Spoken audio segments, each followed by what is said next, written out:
Hello and welcome to the Quarantine Theater Company. Doing another read tonight. This one's going to be a fun one. Joe versus the volcano. So it's going to be great. Joining us tonight as Joe, we've got George. As Waturi, I think that's how you say his name, is Logan. As all of the Meg Ryans, we've got the lovely Angie joining us. And then a whole host of other characters. We've got Travis. Sorry, I don't have the notes in front of me, so I don't know the names. I apologize, Travis. I love you. Anyway, so without further ado, I'm going to be doing scene description. We're off to the races, to the volcano. All right, shutting up. All right, Joe versus the Volcano, written by John Patrick Shanley, not Stanley. Music. Borden's Pavlovian Dances Chicago Symphony Orchestra begins to play the stormy part. The credits roll. The credits have that depressing, shitty, this is going to be one of those lousy black and white movies from the 1950s look. This is going to be one of those cheap teen sci-fi movies about a creature music. When the female stars name appear, Borden's theme, which will later become adapted into Strangers in Paradise plays. Then we return to the storm part, which subsides as the credits end. Following the legend appears on the field of gray. You only live twice. Once you're born, once you look death in the face. James Bond. The legend remains, but the field of gray turns to a rich texture of solid gold. Music. The Girl from Ipanema, sung by the likes of Tom Waits, sung like it was the downest blues song anybody ever croaked out just before the final curtain. The music starts as the field turns from gray to gold. The music plays on. All right, we're going to skip this bullshit down to holy cow. All right. We are, sorry. The sun, whatever. All right. It's a gray winter's morning. It's raining or snowing, or it just has, or it's about to, something like that.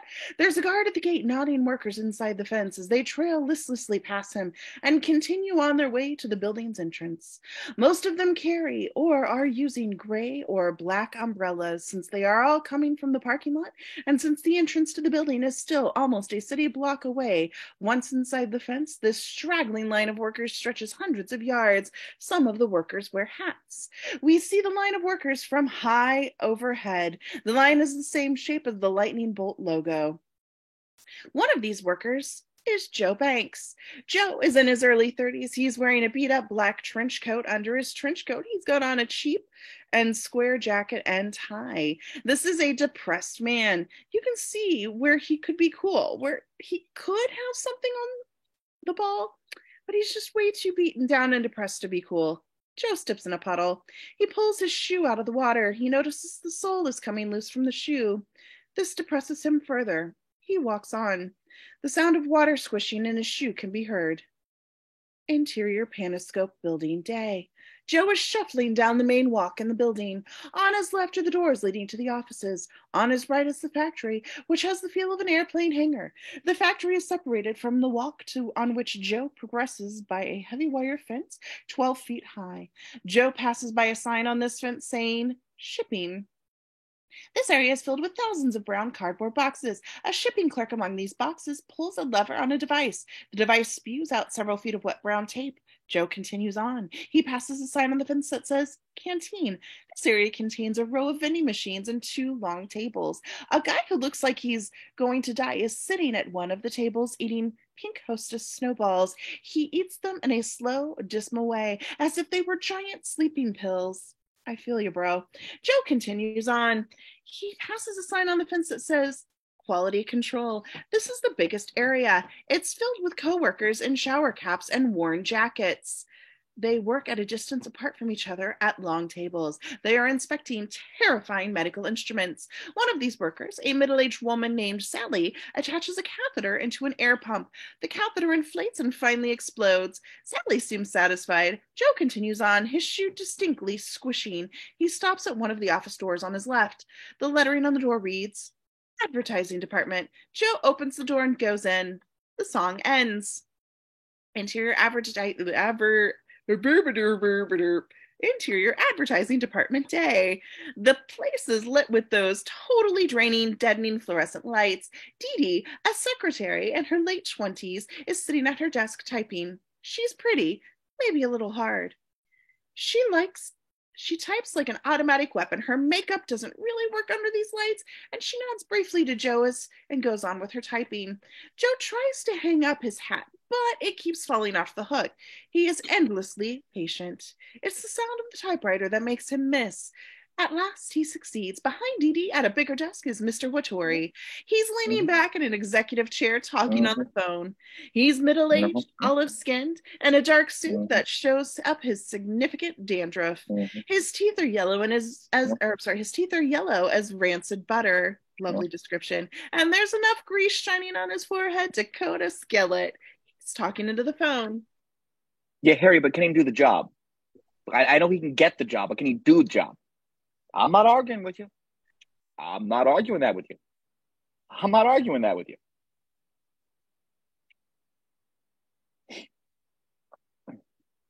Who told you that? No, I told you that. Me? What? Maybe.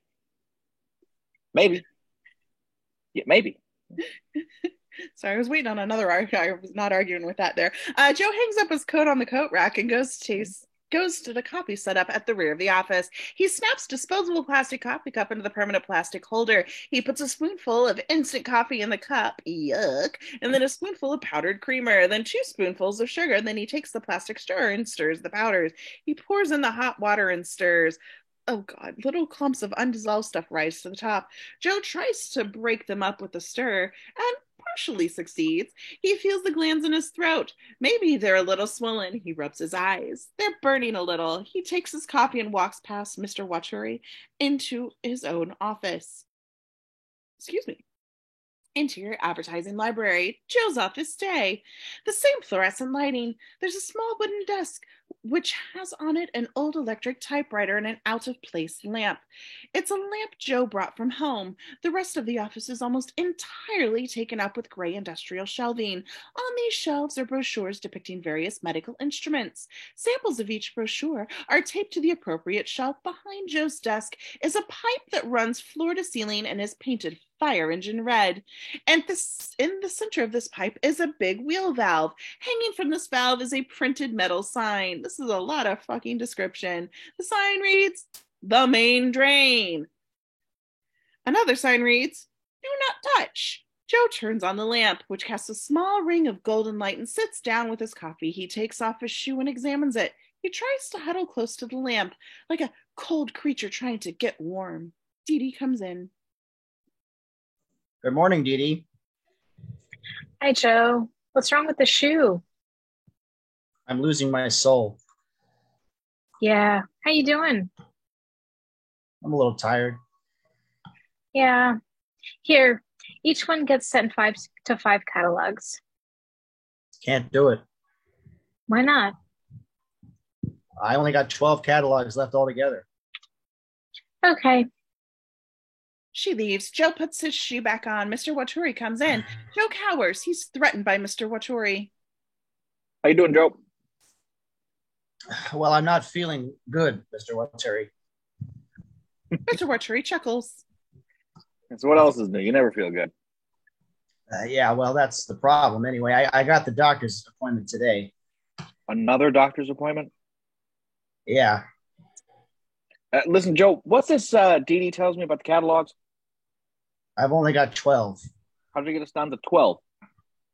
I told you. When? 3 weeks ago, then 2 weeks ago. Did you tell me last week? No. Why not? I don't know. I thought you knew. Not good enough, Joe. Not nearly good enough. I put you in charge of the entire advertising library. You mean this room? I gave you carte blanche how to deal with materials in here. You put the orders into the printer, Mr. Wattori, not me. That's how you wanted it. You're not competent to put the orders in the printer.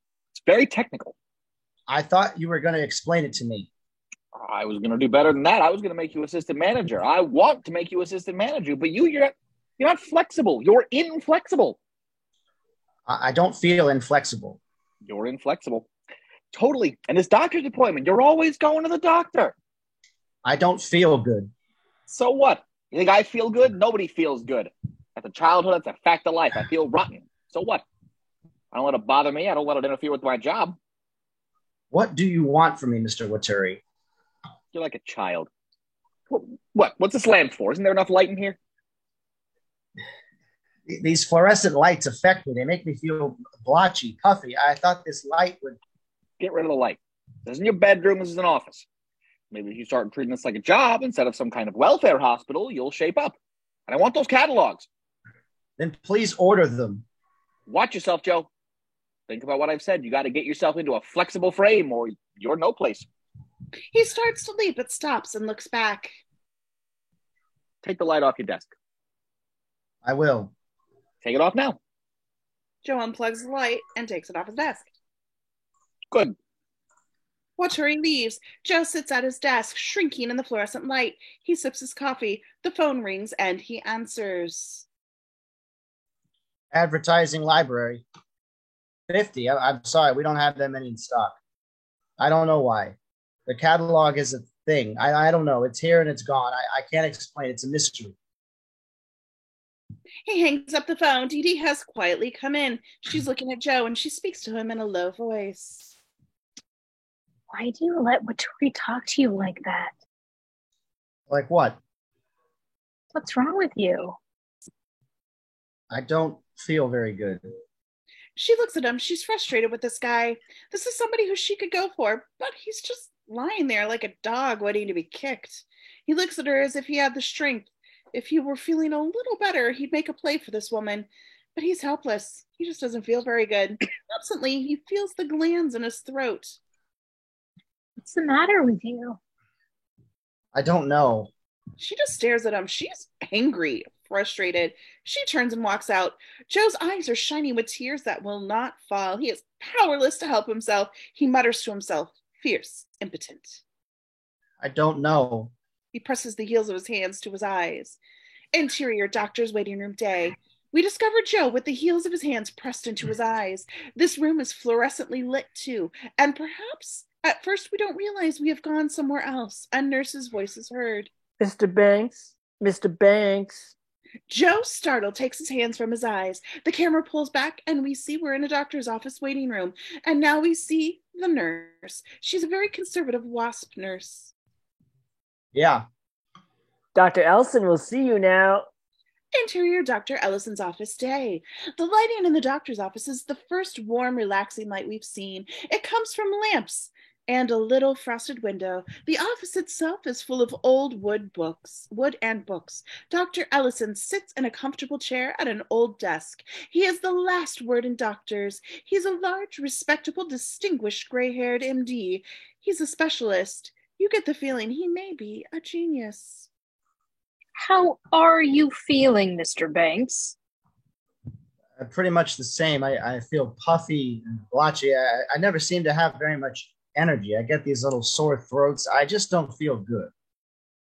And how long have you felt this way?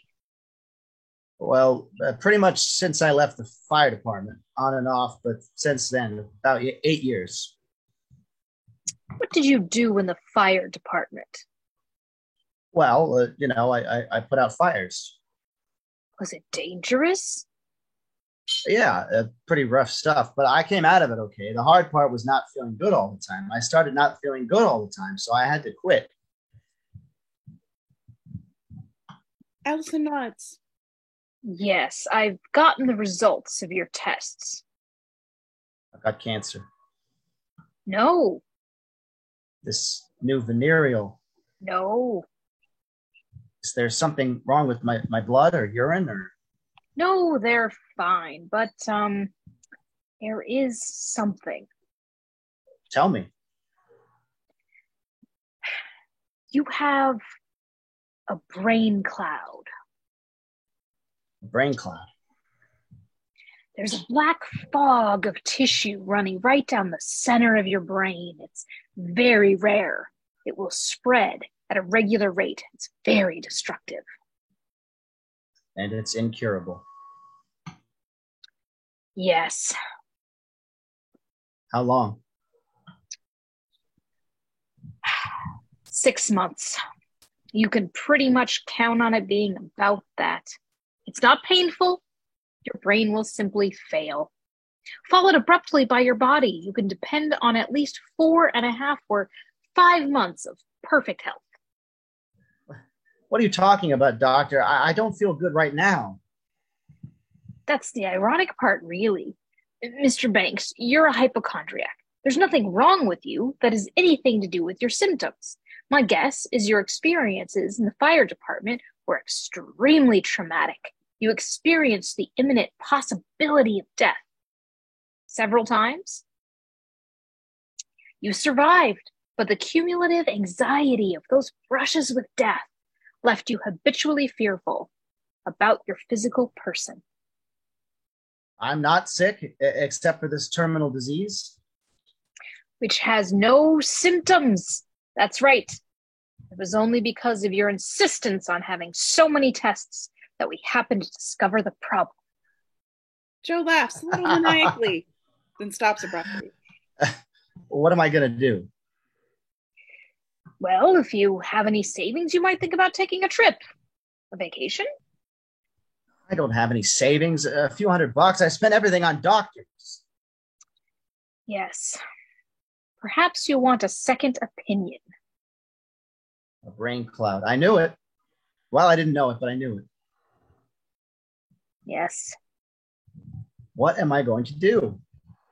You have some time left, Mr. Banks. You have some life left. My advice to you is live it well. I gotta go. I'm on my lunch hour, which is over. Joe gets up and Ellison follows suit, putting out his hand. I'm sorry for what I've had to tell you. I wish the news had been better. Joe doesn't take his hand. Yeah.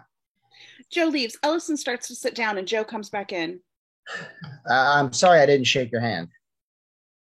Joe takes the doctor's hand and shakes it. Then he drops it and exits abruptly. Ellison sits there in a moment, not moving. Then he opens the door in his desk and takes out a flask. He pours himself a drink and begins to drink it. Exterior Medical League Building Day. Oh my God, I'm so sorry. Yeah, this is the building of Ellison's offices in. Joe's car is parked out front. Joe comes out slowly. It's still overcast, but lighter and drier than it was earlier. As Joe walks down the steps, an elderly woman approaches with her dog, Molly, a mutt. Joe sees the dog and stops, fixed on it. He pats the dog on the head. The elderly woman thinks this is nice. Then Joe embraces the dog and, kneeling down, hugs it intensely. The elderly woman is alarmed and pulls the dog away. Joe looks after them. Then he gets in his car, which is beat up and beige, and drives off. Exterior American Panoscope Corporation parking lot, day. Joe drives into frame. He gets out, and we follow him as he approaches the guard at the gate. The guard nods him in. He starts to walk past, then he goes back to the guard. What's your name? Fred. Fred. He thinks that over and then goes on his way. Interior Panoscope Building Day. Joe, standing outside the door marked Advertising Department. He is thoughtful. He goes in. Interior Advertising Department Day. Joe comes in. Dee Dee is typing away. Mr. Waturi is on the phone. Joe hangs up his coat. He misses with the hat again because of Dee Dee's typing. He leans over and switches the typewriter off. Then he picks up his hat, dusts it off, and throws it into the garbage can. No, you were wrong. He was wrong. Who said that? I didn't say that. If I had said that, I would have been wrong. Harry, isn't that right? Mr. Waturi's attention is split between his call and Joe, who was walking around the office like a tourist. Listen, let me call you back. I got something here, okay? And don't tell him anything until we finish our conversation, okay? Mr. Waturi hangs up the phone. Joe is looking at the coffee setup. Joe?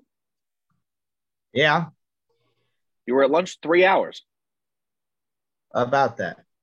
Joe wanders away into his office. Waturi looks after. Interior Joe's office day. Joe is staring at the big wheel valve, sporting the sign that says main drain, and Mr. Waturi comes in as Joe moves forward with great effort, rotates the wheel to its opposite extreme, and then scares Waturi. Joe, what are you doing? I'm opening or closing the main drain. Nothing happens. Well, you shouldn't be touching that. Nothing happened. Do you know how long I've been wondering what would happen if I did that? What's the matter with you? Brain cloud. What? Never mind. Listen, Mr. Watari, Frank, I quit. Joe starts to take some stuff out of his desk. He looks at his lamp, gets the cord, plugs it in, and turns it on. You mean today? That's right. That's great. Well, don't come looking for a reference. Okay, I won't. You blew this job. Joe takes the little room. I've been here for 4.5 years. The work I did, I probably could have done in 5-6 months. That leaves 4 years left over. He's been filling up a shopping bag with stuff from his desk.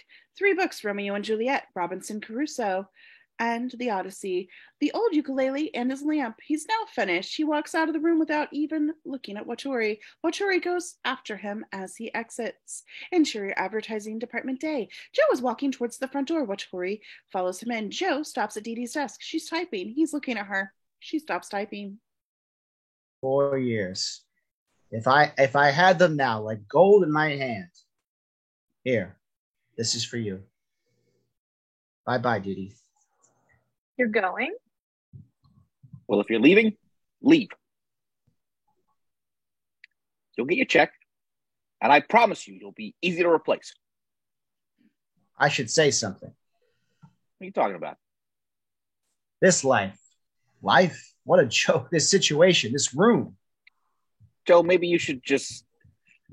You look terrible, Mr. Watari. You look like a bag of shit stuffed into a cheap shoe. Not that anything would look good under these zombie lights. I can feel them sucking the juice out of my eyeballs. $300 a week, that's the news. For $300 a week, I've lived in this sink, this used rubber. Watch it, mister. There's a lady here. Don't you think I know that, Frank? Don't you think I'm aware there's a woman here? I can taste her on my tongue. I can smell her when I'm 20 feet away. I can hear the fabric of her dress when she moves in her chair. Not that I've done anything about it. I've gone all day, every day, not doing, not saying, not taking the chance for $300 a week. And Frank, the coffee stinks. It's like arsenic. The lights give me a headache. If the lights don't give you a headache, you must be dead. Let's arrange the funeral. Better get out of here right now. I'm telling you. You're telling me nothing. I'm telling you. And why? I ask myself, why have I put up with you? I can't imagine, but I know. Fear. Yellow freaking fear. I've been too chicken shit afraid to live my life. So I sold it to you for $300 freaking a week. You're lucky I don't kill you. You're lucky I don't rip your freaking throat out. But I'm not going to. And maybe you're not so lucky at that, because I'm going to leave you here, Mr. Watari, and what could be worse than that? Joe opens the door and leaves. Mr. Watari and Dee Dee are frozen. The door reopens, and Joe comes halfway back in. Dee Dee? Yeah? How about dinner tonight? Yeah, okay. Joe smiles for the first time since we've met him, and the door closes again. Wow, what a change. Who does he think he is? Interior, the Spanish Rose restaurant night. Joe and Dee Dee are sitting at the table, steaming plates of food before them. They're drinking red wine. Joe was caught up in a big idea. Dee Dee is mesmerized. I mean, who am I? That's the real question. Who am I? Who are you? What other questions are there? What other questions are there, really? If you want to understand the universe, embrace the universe. The door to the universe is you. Me? You, me. You are really intense. Am I? I guess I am. I was. What do you mean? I mean, a long time ago. In the beginning, I was full of piss and vinegar. Nothing got me down. I wanted to know. You wanted to know what? Everything. But then I had some experiences. I was talking to this guy today. He says I got scared. Scared of what? Have you ever been scared? I guess so. Sure. What scared you? A lot of things. At the moment, you scare me a little bit. Me? Yeah. Across the room at another table, 3 guys with guitars and traditional Spanish costumes sing a happy Castilian song. Dee Dee and Joe turn and take in the singers. Why would I scare you? I don't know. There's something going on with you. This morning you were like a lump, and now you're... How you feel? I feel great. See? You never feel great. No, I never do. He laughs. What's funny? I do. I feel great, and that's very funny. Where are you? I'm right here. I wish I was where you are, Joe. No, you don't. Did I ever tell you that the first time I saw you, I felt I'd seen you before? She shakes her head. Wait a minute. Joe gets up, goes over to three guys with the guitars, slips them a fin, confers briefly, and then returns to the table. What'd you do? I bribed them to sing a song that would drive us insane and make our hearts swell and burst. Whereupon the three guys with guitars arrive at the table and launch into an extremely passionate Castilian love song. The song makes the conversation impossible. Joe pours Dee Dee some more red wine. They toast, looking into each other's eyes. The scene ends, but the song continues through the following. Exterior Spanish Rose Night. Against a slightly tilting lamppost leans a sailor in a uniform. Joe and Dee Dee emerge from the restaurant and get in his beat-up car. The car pulls away. The song continues through the following. Exterior Staten Island Ferry, Joe's car. The ferry pulls away from the shore. Joe and Dee Dee go to the railing and look back at Manhattan. Excuse me, all lit up and receding. They kiss and look again. The song continues through the next. Exterior Staten Island, the three-family house night. Joe's car pulls to a stop in front of it, and he and Dee Dee get out. There are some steps. He kisses her and carries her up the steps. Then he puts her down to open the door. The song ends. Interior Joe's apartment foyer night. Joe throws open the door with one hand. He's got Dee Dee on his arm. They kiss passionately. Joe reluctantly ends the kiss. Listen. What happened to you? Huh? What happened to you that you're so alive? I can see it. The doctor told me I've got this thing wrong with my brain. It's not catching, but I've got just 5 or 6 months to live.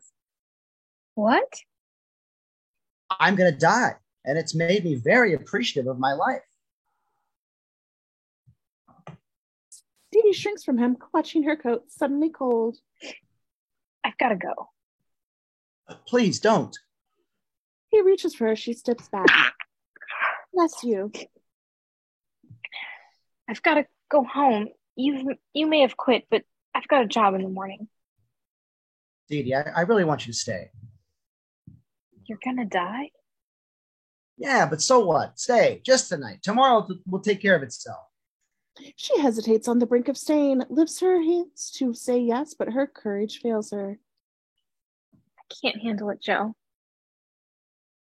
She drops her hands, grabs the doorknob, and opens the door. Sorry. She quickly goes, slamming the door after her. Joe looks after her blankly. Then he takes off his coat, tie, and jacket and throws them on the floor. He walks off down the hall. Interior Joe's kitchen, pre-dawn. Joe is making some real coffee. He's changed into the bathrobe. He's got a little lamp on, not the overhead light. He opens the refrigerator and takes out a loaf of white bread. He puts a couple of slices in the toaster. Then he looks at his little tin dining table and then out the window. The window's so dirty, it's opaque. You'd like to open it to see out. He pulls the table over to the window. He then pulls the chair over to face the window. The window looks out along a long little street. At the end of the street is a brightness where the sun will be. He brings his coffee to the table and a napkin and a spoon, and he hears the toast pop. He gets it, he puts it on a plate, butters it, and brings it to the table. He sits down, he takes a sip of coffee and a bite of toast. He looks out the window. The sun is just starting to come up. He looks at the coffee, at the little whiff of steam rising from the cracked cup. The cracks in the shape of an ACHI logo. He looks at the toast with one bite, missing the butter melting into the golden bread. He looks at the sun's splendid red rim. These things are so beautiful. His eyes well up. He takes another bite of toast, another sip of coffee, and looks at the rising sun. It's so great he's here to experience these things, and so sad that he's leaving. He goes back to the refrigerator and takes out a loaf of bread. He puts on a couple more slices in the toaster and the full loaf of bread next to the almost full pot of coffee.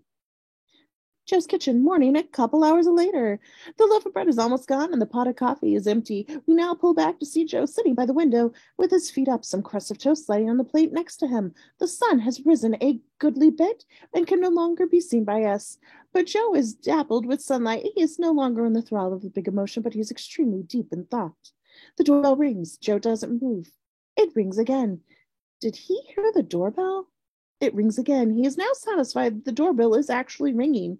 He gets up and out into the foyer. The doorbell starts to ring again as Joe opens the door. In the hallway is a powerful, glittering-eyed old man of 70, Mr. Graynamore. He's wearing a long black cashmere overcoat, a dramatic but not silly black fedora, and cowboy boots. He carries a vacuum-sealed can of Planters peanuts in his pocket.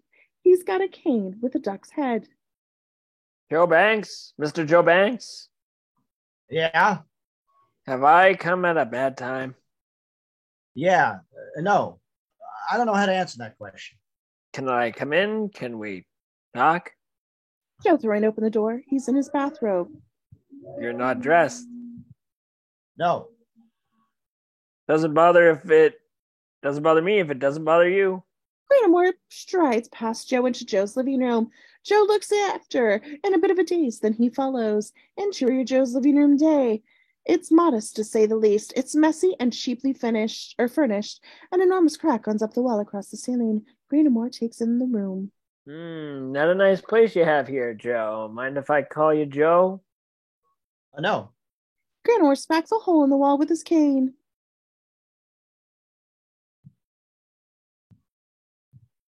Dinky, shabby, dinky, not much, I'm sorry, can you say those words again? Dingy, dingy, shabby, dinky, not much. Now it doesn't sound like you were having a stroke. He rips off his coat with gusto and tosses it away. He sings a little of Someone's in the Kitchen with Dinah. He's a rich man from out west, and that's what his clothes look like. He seems to be enjoying himself very much. He sticks out his hand to Joe. I see it's a sign of tremendous sophistication that you haven't demanded my name or asked me what I'm doing here. My name is Samuel Harvey Graynamore. They shake hands. I know. I'm trying to see the hero in there. Well, what do you mean? You dragged two kids down a 60-story burning staircase. That was brave. But then you went back up for the third. That was heroic. Come on, you're a hero. Well, that was a long time ago. Yes, it was. Graynamore opens the nuts and dumps them on the table. How do you know my name? I know all about you, as much as I could learn in 24 hours anyway. Peanuts? No. Quit your job, huh? Yeah. Well, sounded like a dumb job. No family? No. Good for you. Families are a pain in the neck. What do you know about superconductors? Nothing. Me neither. But I own a huge company that dominates the world market for superconductors. Really? Yes. Sit down. Graynamore sits down, suddenly grounded and serious. I got a call from Dr. Ellison. You were at his office yesterday? He told me your news. I hope you won't be angry with me. He thought you and I might be able to help each other. Got any whiskey? Joe shakes his head and Graynamore produces a pipe. I want to hire you, Joe Banks. I want you. Graynamore strikes an enormous match and lights up. I want to jump into a volcano. Joe jumps up. I do have some whiskey. Joe pulls a bottle of cheap scotch out of a cabinet, along with two glasses. He pours them both a drink and sits down. Graynamore downs his whiskey and makes his eyes glitter the more. He leans forward and speaks with great intensity. There's an island in the South Pacific called Wanapiwu. The name means the little island with the big volcano. The Wanapis are cheerful people who live a simple existence, fishing in the lagoon and picking fruit. They have one fear. That's a big volcano. They call it the Big Woo. They believe in an angry fire god, and the volcano will sink in the island unless once every 100 years he is appeased. It's been 99 years, 11 months, and 11 days since the fire god got his propers, and the Wanopus are scared. How's the god appeased? Of his own free will, a man's got to jump into the volcano. As you might imagine, none of the Wanopus are anxious to volunteer for the honor of jumping into the Big Woo. And the problem is that whoever does it, they got to do it of his own free will. So what do you do? What do you do? Graynamore gets up and starts to move around the room. You do some trading.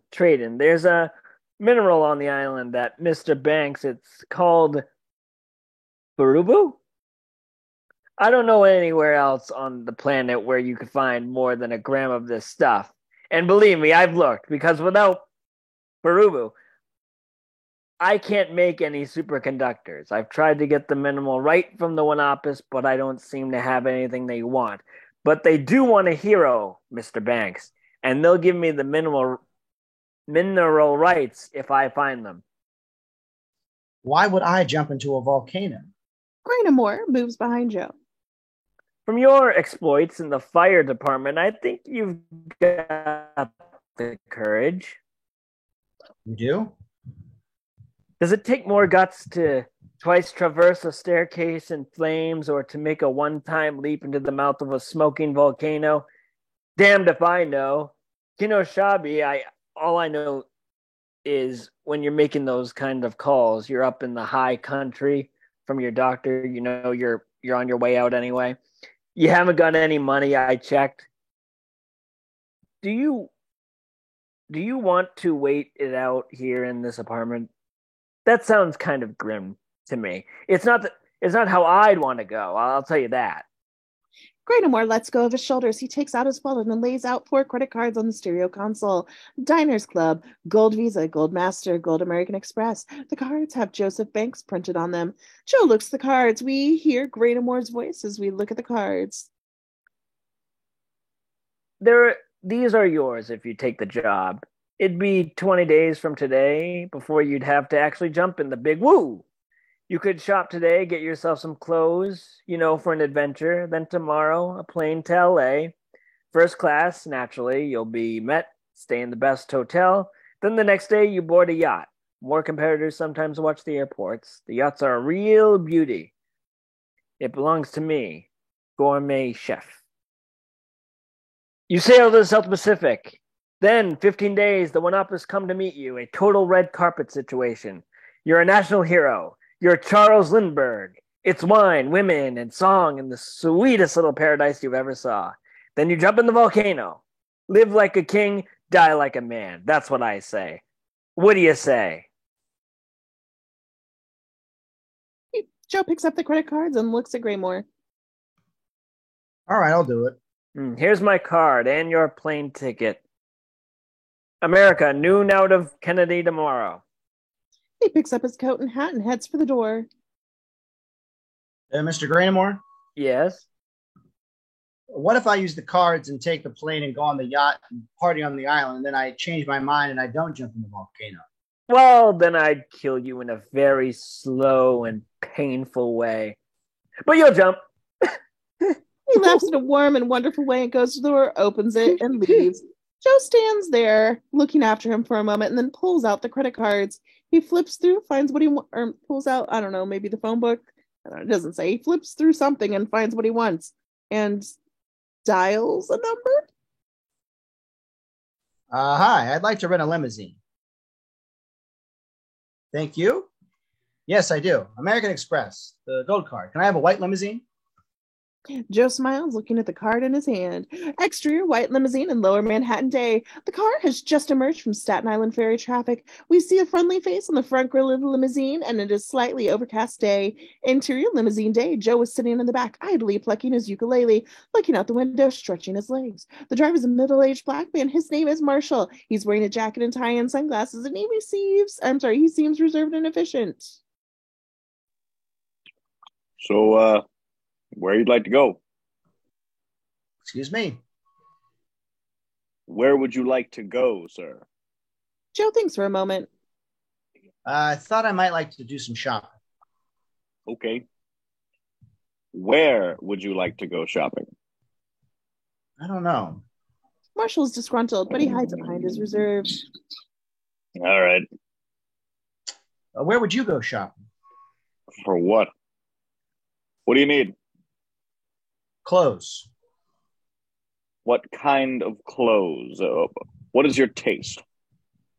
I don't exactly know. Marshall pulls the car over and stops. Why'd you stop? I'm just hired to drive the car, mister. I am not here to tell you who you are. I didn't ask you to tell me who I am. You were hinting around about clothes. It happens that clothes are very important to me, Mr. Banks. Banks. The clothes make the man. I believe that. You say to me you want to go shopping, you want to buy clothes, but you don't know what kind. You leave that hanging in the air like I'm going to fill in the blank.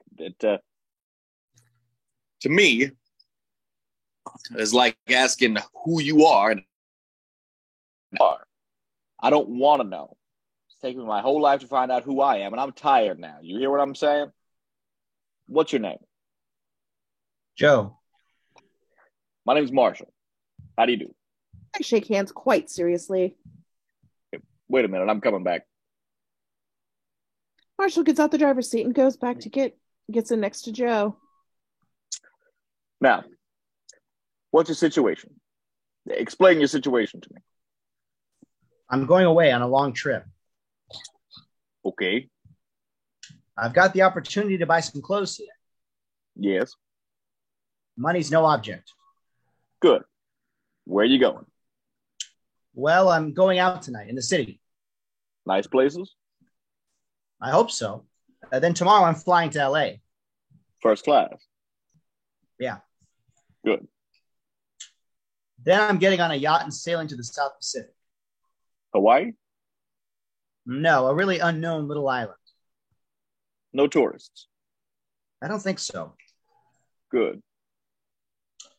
Then I'll be on the island for a couple of weeks. Then that's it. And what do you got in the way of clothes now? Well, I got the kind of clothes I'm wearing. So you got no clothes. We'll start with basics. Start with underwear. We'll start with Dunhill. Marshall gets out of the car and heads back to the driver's seat. He thinks Marshall pulls out the car in gear and pulls it away from the curb.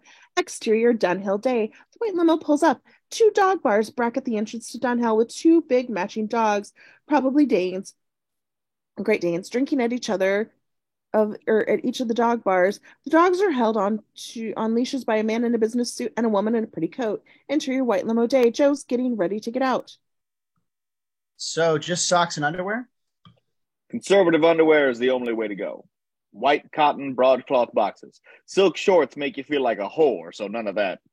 But with the t-shirts, Egyptian cotton, all right? All right. Joe gets out of the car and goes in. Interior Dunhill. Underwear counter day. A conservative undergarment salesman is helping Joe. How many pairs of boxer shorts would you like, sir? How many does a man need? The salesman pauses, thinks, and replies. 8 pairs. Exterior Dunhill Day. Marshall's leaning against the limo, reading a copy of the Scientific American. A woman appears dressed as a Statue of Liberty. She looks at Marshall. He returns the glance. She has a tin can in her hand.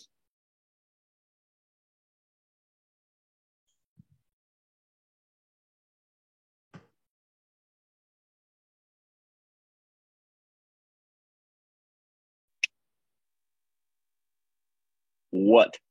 How about $1 for the way I look? Shoot, how about $1 for the way I look? He gives her $1. Yeah. She exits. Joe comes out of the store with a shopping bag. Marshall opens the door for him. They got a changing room. I'm wearing the underwear. I knew that. I could see it on your face. Interior limo still at the curb by Brooks. What else you need? Well, some kind of overcoat. I don't know. Maybe like an English trench coat. English trench coat, huh? That's foul weatherwear, man. You're going west. What would you get? You a sexual man? Yeah. Not that I mean to be crude, but I'm trying to express something. Our money. That's what you want. How about a haircut? What's wrong with my hair? I can't express it. It looks like freedom without choice. It looks wrong. He's talking. He has picked up the car phone and punched some numbers. He speaks into the phone. Salon, please. He breaks the connection and dials again. Hi, give me a Cassie Camarillo, please. Hello, Cassie.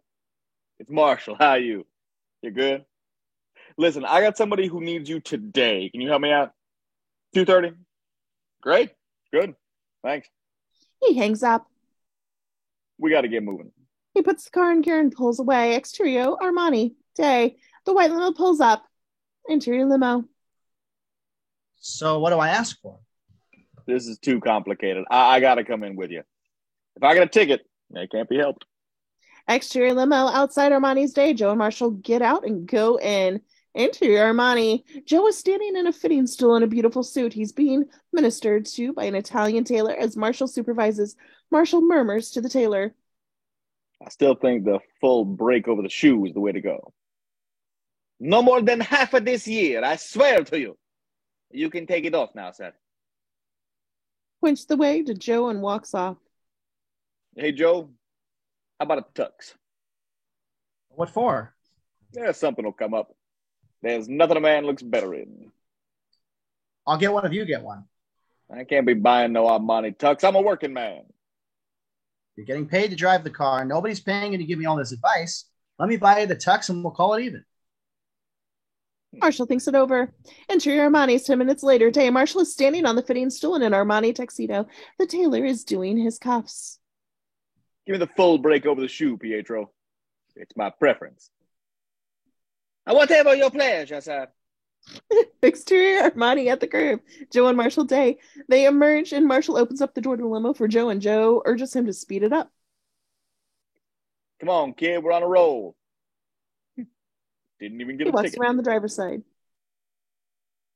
Didn't get that ticket. Yeah, Marshall gets in, starts it up, and pulls away. Exterior Horn of Africa limo outside Day. Two tiki heads bracket either side of the entrance. Interior, the Horn of Africa Day. Joe is trying on a safari jacket. Two salesmen stand by. Joe nods. Now, one of the salesmen puts a particularly dashing safari hat on Joe. He looks in the mirror. He really, really likes it. Interior Salon Day. It's a large, bustling beauty center in Midtown. There must be 15 hairdressers spread out over a spacious, well-windowed area. It's a festive place with glossy magazines and a coffee and water and running. And the blow dryer's going. Happy Brazilian music is playing on the sound system. We zero in on Cassie's corner. Cassie is in her 30s with a short, fetching, up-to-the-minute haircut. She's also got a terrific personality. She's the salt of the earth, and she's cutting Joe's hair. Marshall sits on a nearby chair. He's reading B, a trendy magazine. How are you making me look?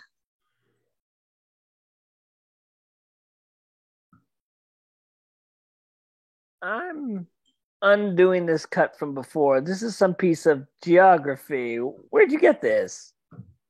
In one of those subway barbershops. It has that reality grim. You're a very handsome guy. I'm just bring that out, Marshall. Which one is that? It's the in and out issue. Ah, that's the best. What's in it? Carrie Fisher, Barcelona, African Americans, happy endings, the New York Daily News, tomato salads, God, garlic, wristwatches you have to wind up, and true love. Did you say Carrie Fisher? Well, you don't like Carrie Fisher? I love Carrie Fisher. I can't believe it's so intelligent, so dry. It's totally great list. So what's out? Read it slow. Kafka and CDs. That's true. I've had it with Kafka. Those little eyes. So full of misery. Stand-up comedy. Stand-up comedy makes me nervous. Mm-hmm. All restaurants that haven't been in existence for at least 30 years. Oh, yes. Paloma Picasso. No, I don't agree with that. I love Paloma Picasso. Those lips so red, so big. New money and old money. Okay. All camp, all trash, all trivia. Oh, come on, take a risk. And the New York Times. Finally, somebody said it. What rage.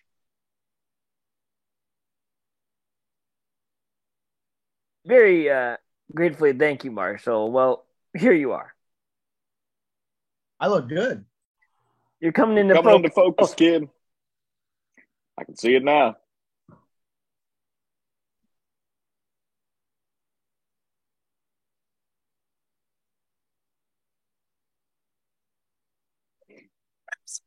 That was distracting, Travis. Cassie finishes cutting Joe's hair. It's a great cut.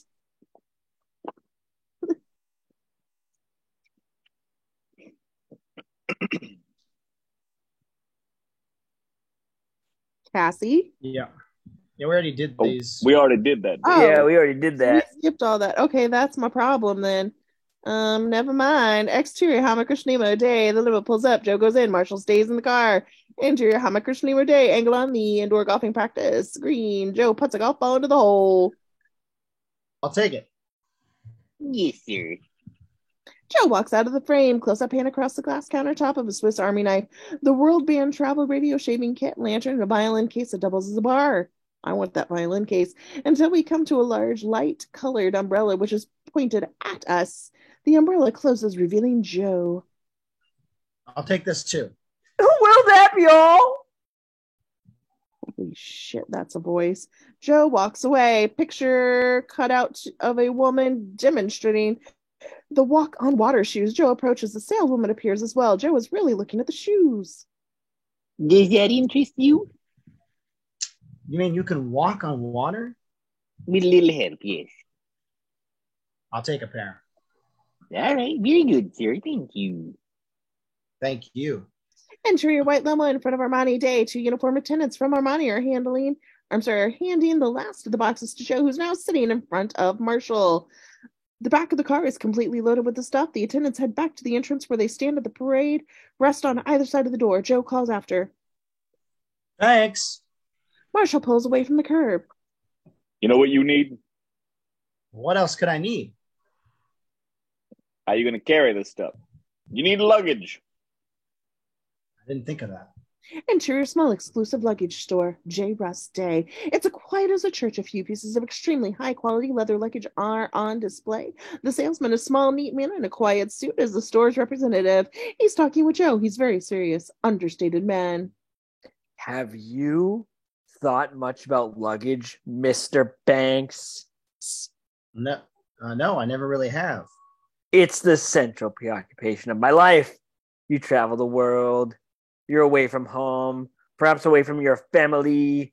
All you have to depend on is yourself and your luggage. I guess that's true. Are you traveling light or heavy? Heavy. Flying. Flying and by ship. An ocean voyage? Yes. Yes.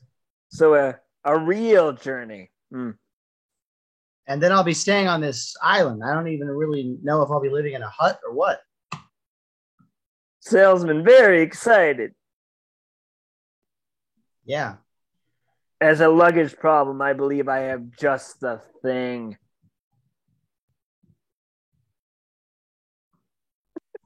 That was so distracting, Travis. The luggage salesman rolls out an absolutely gorgeous steamer trunk of dark wine-colored leather and brass fittings. Wow. The luggage salesman opens it up. It has hangers, drawers, a mirror, the works. This is our premier steamer trunk. All handmade. Only the finest material. It's even watertight. Tight as a drum. if I had the need and the worthwhile, Mr. Banks, this would be my trunk of choice. I could face the world with a trunk like this by my side. Joe is moved. I'll take 4 Mm. of them. This is the classiest thing the luggage salesman has ever heard. May you live to be 1,000 years old, sir. Not if the salesman has anything to do with it. Not normally a demonstrative man. He slowly raises his hand, offering it to Joe. Joe takes it and they shake. Exterior street outside luggage store day. Marshall and Joe have just finished securing the 4 trunks to the top of the white limo. They get in the car. Interior of the limo day. Marshall starts it up. I'm through shopping. Fair enough. Where to? Back to Staten Island? Yeah, I guess so. No, a really good hotel. The Plaza. The Plaza's nice. Where would you go? The Pierre. Exterior, the Pierre Hotel dusk. 7 bellboys and girls are unloading the white limo and carrying its contents into the hotel. They wear classic bellboy uniforms and caps. Marshall and Joe are watching. Marshall?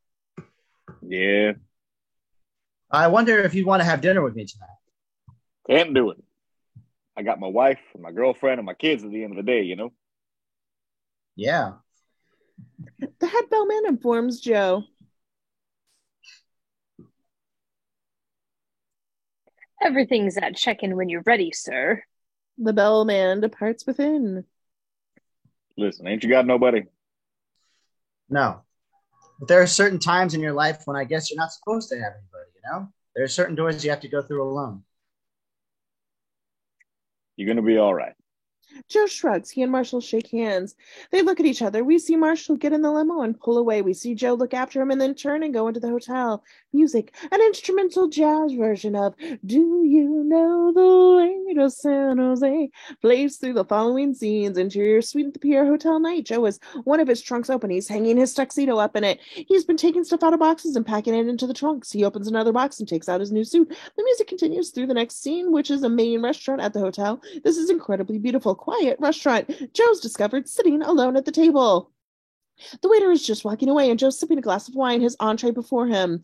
Exterior Central Park South. Joe Knight walking along as he approaches the plaza. 2 cabs pull up, and 8 theater goers from out of town disembark. They are all middle-aged, wearing their best clothes, having a good time. They cross in front of Joe on their way into the hotel. He watches them go by and disappear. It makes him smile and makes him feel alone. He goes on, and the music continues. As he's exterior of a department store window that night, Joe walks by and stops, struck by the contents of the window. It's a female dummy dressed as Patricia will be on the yacht.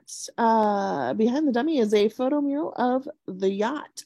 Interior Tuesday's jazz bar night. We've arrived at the place where music is coming from. Joe sits at this little table listening to a good jazz quartet. They're a pasty-faced English quartet. Everyone in the club is black except for Joe, the bartender, and the band, which is playing Do You Know the Way to San Jose. Everyone is drinking martinis. They form a straight line down the bar with each giant green olive in it. Joe finishes a martini and waves for the check. The music continues again.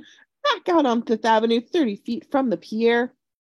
Joe, weaving ever so slightly, walks up the street and approaches the hotel. Inside the hotel, in his suite, the lights are out. Joe's in bed, staring at the ceiling. We look down on him. It's a very, very silent. Finally, he closes his eyes and turns his head.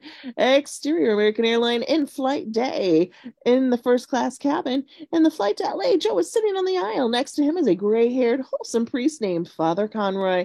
The clergyman is most way through a drink, wrapped up in his own thoughts. Joe is deeply aware that he's sitting next to a priest. He's uneasy, shifting in his chair. The stewardess notices Joe and approaches. Can I get you anything, sir? No, thank you. No, I changed my mind. Some club soda, please. All right. Father Conroy catches her eye and slightly raises his almost empty drink. I'll have one more. All right. The stewardess heads off down the aisle. Joe catches the priest's eye. Have you ever been to California before? Oh, many times. I've never been anywhere. Well, I was a chaplain there years ago for the Marines, Camp Pendleton. I don't believe in God. Okay. I did when I was a kid, but I lost my faith in high school. Huh. And then when I was in danger, I was a fireman. In the middle of the fire, I never liked turning around and fell to my knees and I started praying. No? No, there are atheists in foxholes. I'm sure there are. But I've come to a place in my life where I've come face to face with the facts of life and death. I mean, it's a chance happening. I'm alive. It's a miracle. I'm so lucky. And it's not going to last. It's like a shooting star. So beautiful, so fleeting. Make a wish before it's gone, you know? I'm so moved, but cut off. If there is a God, if there is some kind of music going through everything, I can't hear it. I'm alone. I really feel I'm alone. I'm walking down this little path by myself. Yes. Can you help me? The stewardess has returned with their drinks. Hi, I have your drinks. Oh, yeah, thank you. She serves the priest a little bottle of bourbon and a glass of ice. He gives her his old glass. Thank you. Joe is still focused on Father Conroy. The good father carefully pours a little bottle of bourbon over the ice. Joe is very intense. Can you help me? Do you see an analyst of any kind? I don't need an analyst. That's not the kind of problem I have.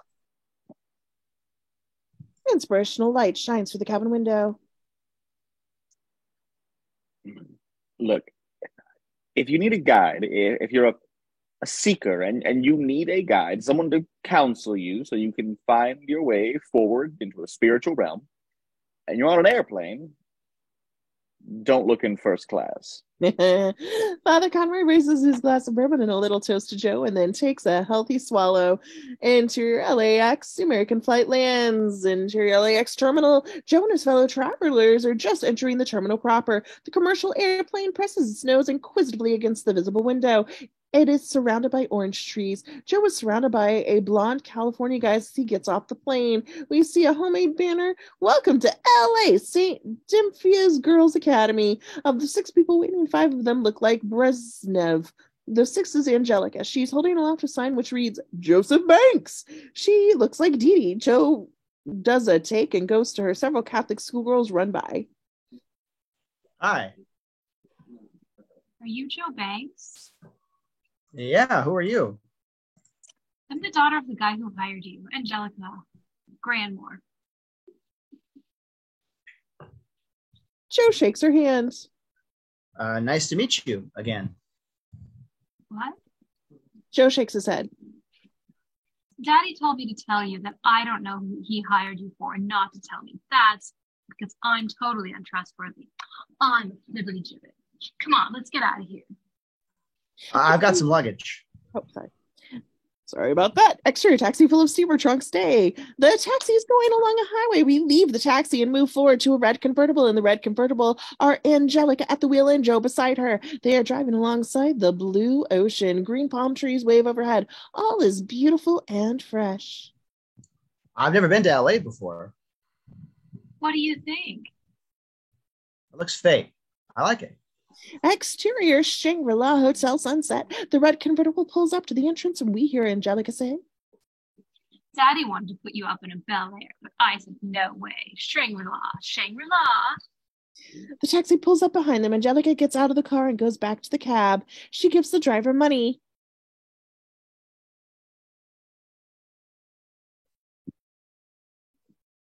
Oh, thanks. That's for you. And put everything on the curb, please. Thank you. I think I forgot to cross that. Anyway, Joe gets out of the convertible. 2 deco porters emerge from the hotel and with luggage carriers and assist the driver in transferring the trunks. Angelica jumps back in her car and calls to Joe. Check in, fresh up. I'll be back for you at 7. We'll have dinner. Angelica drives off. Joe looks after her and then turns and goes into the hotel. Interior chinois night. A fancy, fun restaurant. A big platter of Dungeness crabs is being carried through the restaurant. It's placed on a table where Joe and Angelica are sitting. There are already 2 other platters of exotic food on the table. Now we see the waiter and waitresses, a slick blonde named Ralph and a redhead waitress named Rita. Black bread with sour cream and golden caviar. The Dungeness crabs. She just looks at the dish with alarm. Ralph and Rita depart. What's the matter? Nothing. They do look a little like monsters or something, but they're good little monsters. Joe tentatively takes one and a small portions of the other dishes. What'd you do before you signed on with Daddy? I was an advertising librarian for a medical supply company. Oh, I have no response to that. What do you do? Why do you ask? I don't know. Angelica produces and takes 2 pills. Suddenly, she gets very defensive. I'm a painter and a poet. Really? Yes, does that bother you? No. People from New York usually look down on painters and poets. I didn't know that. They think if you live in LA and you say you're an artist, you really do nothing. Why? You don't think I do nothing? No. You believe me when you say I'm a painter? And a poet, sure. Well, you're right. There's a painting of mine right there.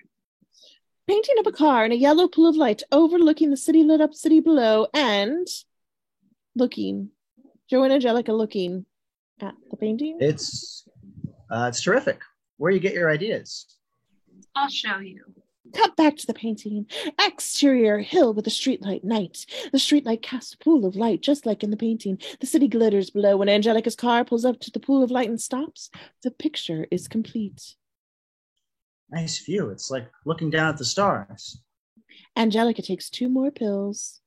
Do you want to hear one of my poems? Sure. Long ago, the delicate tangles of his hair covered the emptiness of my hands. Do you want to hear it again? Okay. Long ago, the delicate tangles of his hair covered the emptiness of my hands. She has tears in her eyes. Joe looks at her, concerned. What's the matter? Did you ever think about killing yourself? What? Why would you do that? Why shouldn't I? Some things take care of themselves. They're not your job. Maybe they're not even your business. I like your poem. I'm a grown woman and I live on my father's money. That restaurant that had my painting up, that's my father's restaurant. Why are you telling me? I don't know. I'll tell anybody who will listen. No, that's not true. I don't know why I'm telling you. Listen to me. If you have a choice between killing yourself and doing something you're scared of doing, why not take the leap and do the thing you're scared of doing? You mean stop taking money and leave LA? You see? You know what you're afraid of doing. Why don't you do it? See what happens. Inspired by him, she hesitates on the brink of courage. For a moment, she finds it and lifts her head to say yes, but her courage fails her. She gets a chill. You must be tired. She starts up the car. Thanks for listening, but I'm a little high and you don't know me from Adam. I guess Eve. Anyway, forget it. I don't mind talking. Suddenly, she's very angry. Well, I do. This is one of those typical conversations where we're all open and sharing our innermost thoughts, and it's all bullshit and a lie. It doesn't cost you anything. Look, I don't know you. I don't think I know anybody. You're angry. I can see that. I'm very troubled. I'm not ready to. There's only so much time and you want to use it well. So I'm here talking to you. I don't want to throw that away. You seem what? You seem far away. I have no response to that. Maybe you better take me back to the hotel. His eyes are shining. She looks at him. She puts the car in gear and pulls out. Exterior Shangri-La Hotel night. The red convertible pulls up. Joe gets out. Do you want me to come in? I could come up with you. No. All right. Will you have breakfast with me? I'm supposed to get you in the boat by 10, but I can meet you for breakfast. Okay. I told you I was a flibbertigibbet.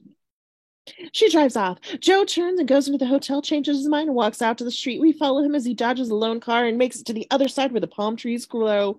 Joe making his way through some greenery. He parts some tall grass and we see what he sees. Exterior, beach and ocean. Joe's POV. A couple of stars vaguely twinkle overhead. There's the dull the dull boom of the surf.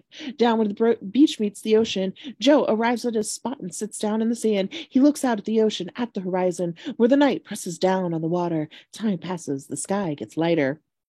Music. The vague beginnings of something magical and very, very big are heard. A band of golden light hits Joe in the back of the head. He turns around, and it's in his eyes. We see a fake sun rising over low palm trees, just a touch of red on the horizon. The magical music ceases, but the sun continues to rise and rise until it clears the horizon and is a discreet orange-blue disk in the morning sky. Interior sunny restaurant day. The sun turns into an orange-yellow yolk of a sunny-side-up egg. The camera pulls back, but Joe and Angelica are eating breakfast. Joe is dressed like Jungle Jim.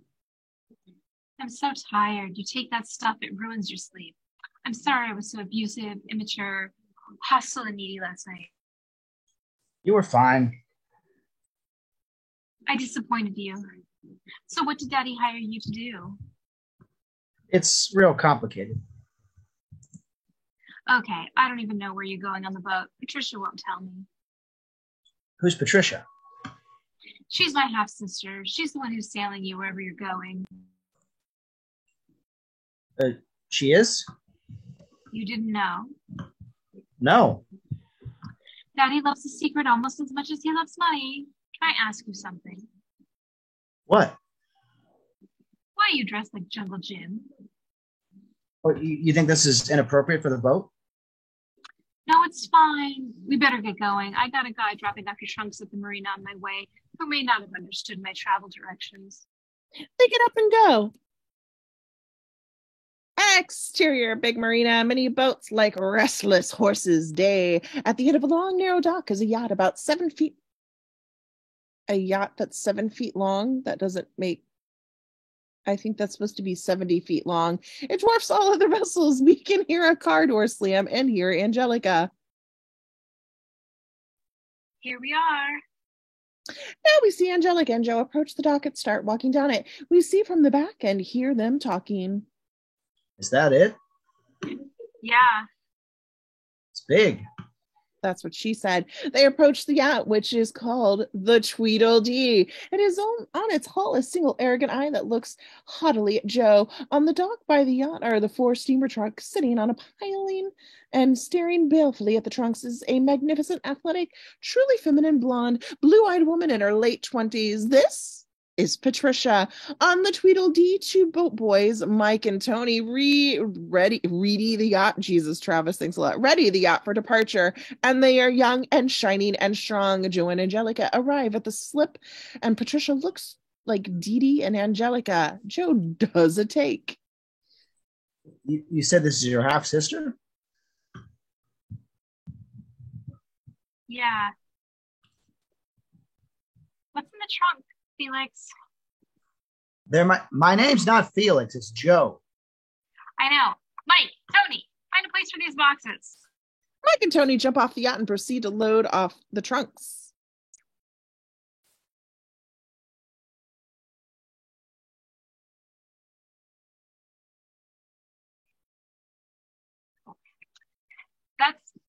That outfit's wearing you, Felix.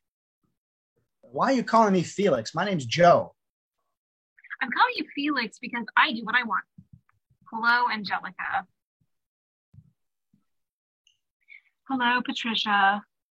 Do you know where Daddy is? We never know where our father is, and we always suspect that the other one knows, but it's the phone calls and the telegrams. Hey, Angelica. Well, you're in a rotten mood. It's the sunshine. It gets me down. The boat boys have finished bringing aboard the last trunk. Where are you going? Can you believe it? Dad said not to tell you. Goes to my theory. Power makes you paranoid. Mike calls out from the yacht. All set! Patricia hops off the piling. Well, get ready to heave, Felix. Joe gets angry. My name is Joseph, or Joe. Patricia deflates Right. a bit. Joe, get ready. We're leaving. Joe turns to Angelica but speaks to her privately. Bye. Bye. Listen, don't take drugs.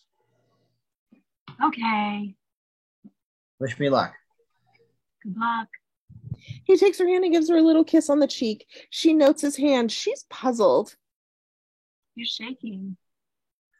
He smiles, examining his hand. Am I? A little. Yeah. He looks at the land in the distance behind her. Yeah, okay, anyway. He runs up the gangway. Patricia has already boarded the boat. The boat boys are casting up. Patricia takes the wheel, but we are still with Angelica on the dock. She stands there slowly as the yacht pulls away. She waves. Joe stands at the railing and the sails still furled behind him. He waves back. Now we are with Joe on the yacht at the railing. He waves a little and then his eyes rove the shore. Joe's POV, shore, day. Joe looks at the flag on the stern of Tweedledee. He looks up from the flag and his departing homeland. A ghost image of the flag follows his glance up so that he sees the following through the image. He sees, excuse me, Angelica on the dock, and then the boats behind her, and then the parking lot behind that, and then the hills in the distance off his left, and then the rich people's houses off to his right. And then the cars and the roads and a smokestack. He sees all this, the ghost image of that American flag. He sees his homeland receding. He's leaving his homeland. He will never see it again. And now we see again Joe at the railing. Day staring, moved, determined. His clothes are a bit much, but he almost fills them. In this moment, a wind comes up and sweeps his safari hat off his head into the ocean, and he flinches slightly at the loss.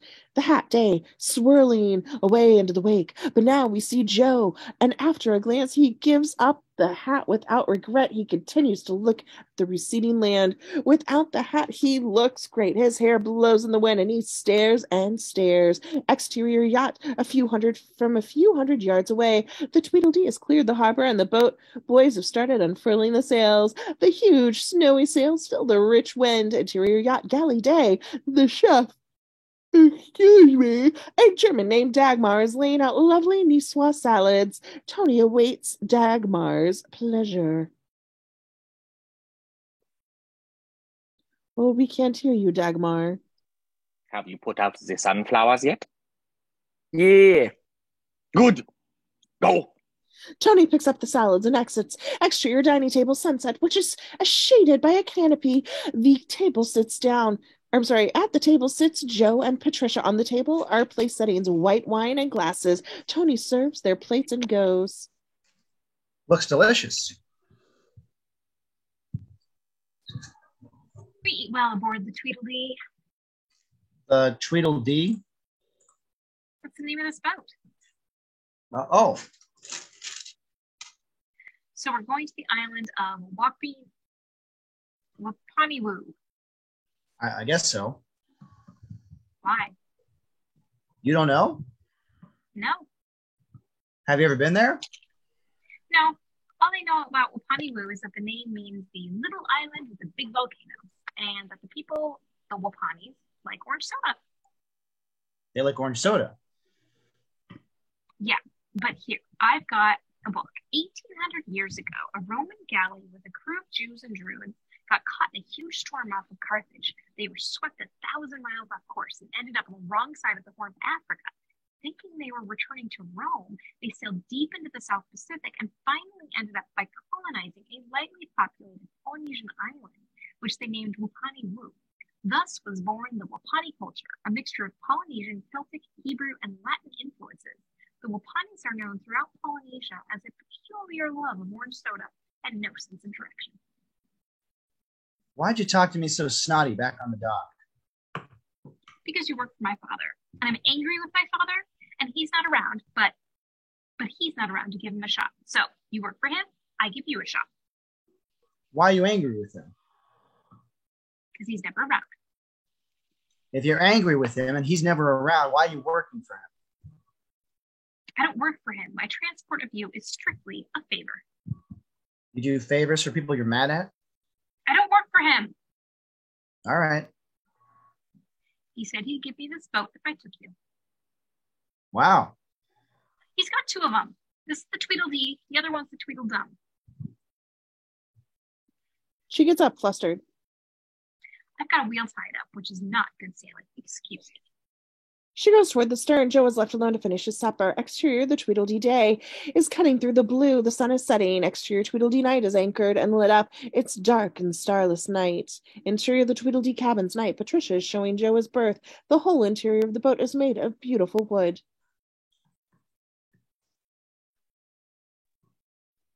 Is this okay for you? Sure. The boys like to sleep in the hall. Dagmar sleeps on the deck when the weather's good, so you've pretty much got the things to yourself. I'm in the little stateroom. Great. But Patricia lingers. I'm sorry I was rude to you on the dock. That's okay. She finished, but again she lingers, awkward. Finally, she blurts out, Did you sleep with my sister? No. Actually, she's my half-sister. No, I didn't. Okay. Do you like to fish? Sure. Maybe tomorrow we'll do some fishing. She goes to the entranceway and fingers a switch on the wall. This is the light switch. Did Mike show you how to work the bathroom? Yeah. Good. Do you want me to turn off the light when I'm going? Okay. She turns off the light. Only the light from the entranceway illuminates her now, and Joe is not visible. I love my sister. I know she screwed up. I love my father, even though I never see him, and he's not so great when I do see him. I'm very nervous about this trip. My father didn't tell me anything about you, but you don't seem to be telling me anything. But it's more than that. I've always kept clear of my father's stuff since I got out on my own. Now he's pulled me back in. He knew I wanted this boat, and he used it, and he got me working for him, which I swore I would never do. I feel ashamed because I had a price he needed, and now I know that about myself. I don't know who you are. I don't know everything about you, but I know you're working for him too. And that makes two of us. That makes us two of a kind. I could treat you like I did back on the dock, but that would be me kicking myself for selling out, which isn't fair to you and doesn't make me feel any better. I don't know what your situation is, but I wanted you to know what mine is. Not just to explain some rude behavior, but because we're on a little boat for a little while and I'm soul sick and you're going to see that. Like my sister. She's soul sick too. And if you'd slept with her, I would have known something about you, but you didn't. You didn't. I believe you. I'm glad you believe me. Have you ever slept on a boat before? No. It really affects your dreams. I look forward to it, even though sometimes the dreams really shake me up. Okay, good night. Good night. She departs to the entranceway. The light goes out and it's dark and quiet. Exterior stern of the Tweedledee day. It's really a beautiful sunny day. Tony is at the wheel. The sails are full, and sitting in two chairs hard by the stern are Joe and Patricia. They both are holding deep sea fishing rods. They're trolling. And music, The Girl from Ipanema, the famous recording by Getz and Gilberto, is playing. Patricia reels in her line. A beautiful fish is flapping on the end of it. Joe reels in his catch and tosses it in a hamper. Dagmar appears, looks in the hamper, and nods approvingly. Then she looks at Joe. Where's Joe's fish? Then he walks by again. Joe casts again while Patricia rebaits her hook. Then Patricia casts again. Mike arrives with the beer for Patricia, who accepts it. Mike leaves. Patricia gets another strike and asks Joe to hold her beer, which he does. She reels in another beautiful fish. She unhooks it and throws it in the hamper. Dagmar appears, looks in the hamper, nods approvingly, and then looks at Joe. Where's Joe's fish? Joe looks at Dagmar and then ignores her. Dagmar departs. Then Joe goes back to fishing. Now Joe gets a strike. It's a big one. The line goes burning out of his reel. Patricia notices. She offers to help him. He waves her off. Dagmar appears. She offers some advice, but Joe's completely focused on his rod. The rod, which is substantial, starts to bend. Mike comes back to watch. The rod is almost bent double, but then it goes madly to the left. It offers to help our maid, but Joe shouts back. But then the rod goes madly to the right. Dagmar runs out of view and then reappears with an enormous gaff, which she brandishes excitedly. A sudden, powerful tug almost pulls Joe off the back of the boat, but Mike grabs him just in time. Joe is a man possessed. He reels and pulls with superhuman determination. Without a warning, a huge head, the head of a hammerhead shark, appears at the stern. Its eyes turn inboard and look at Joe. Everybody drops everything and runs away. Exterior, dining table, twilight. The sun has just sunk beneath the horizon's rim, so there's still all that sun setting light in the sky. The first evening star has appeared. Joe and Patricia are the last left at dinner's end. The bones of the fish Patricia caught earlier on a platter at the table's center. Mike appears and removes the platter and a couple of stray plates and disappears into the galley. There are balloon glasses by Joe and Patricia's plate, and by Patricia, a bottle of cognac.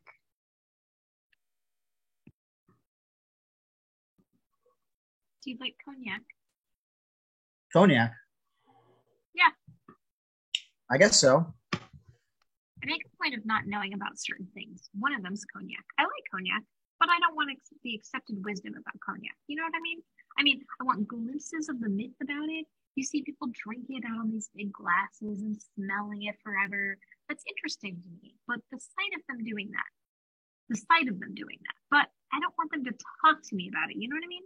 I want to figure it out based on what I've seen from other people and what I personally get from it. She opens the bottle and pours them both some. So this is what I've got so far to say about this. Most cognac is French.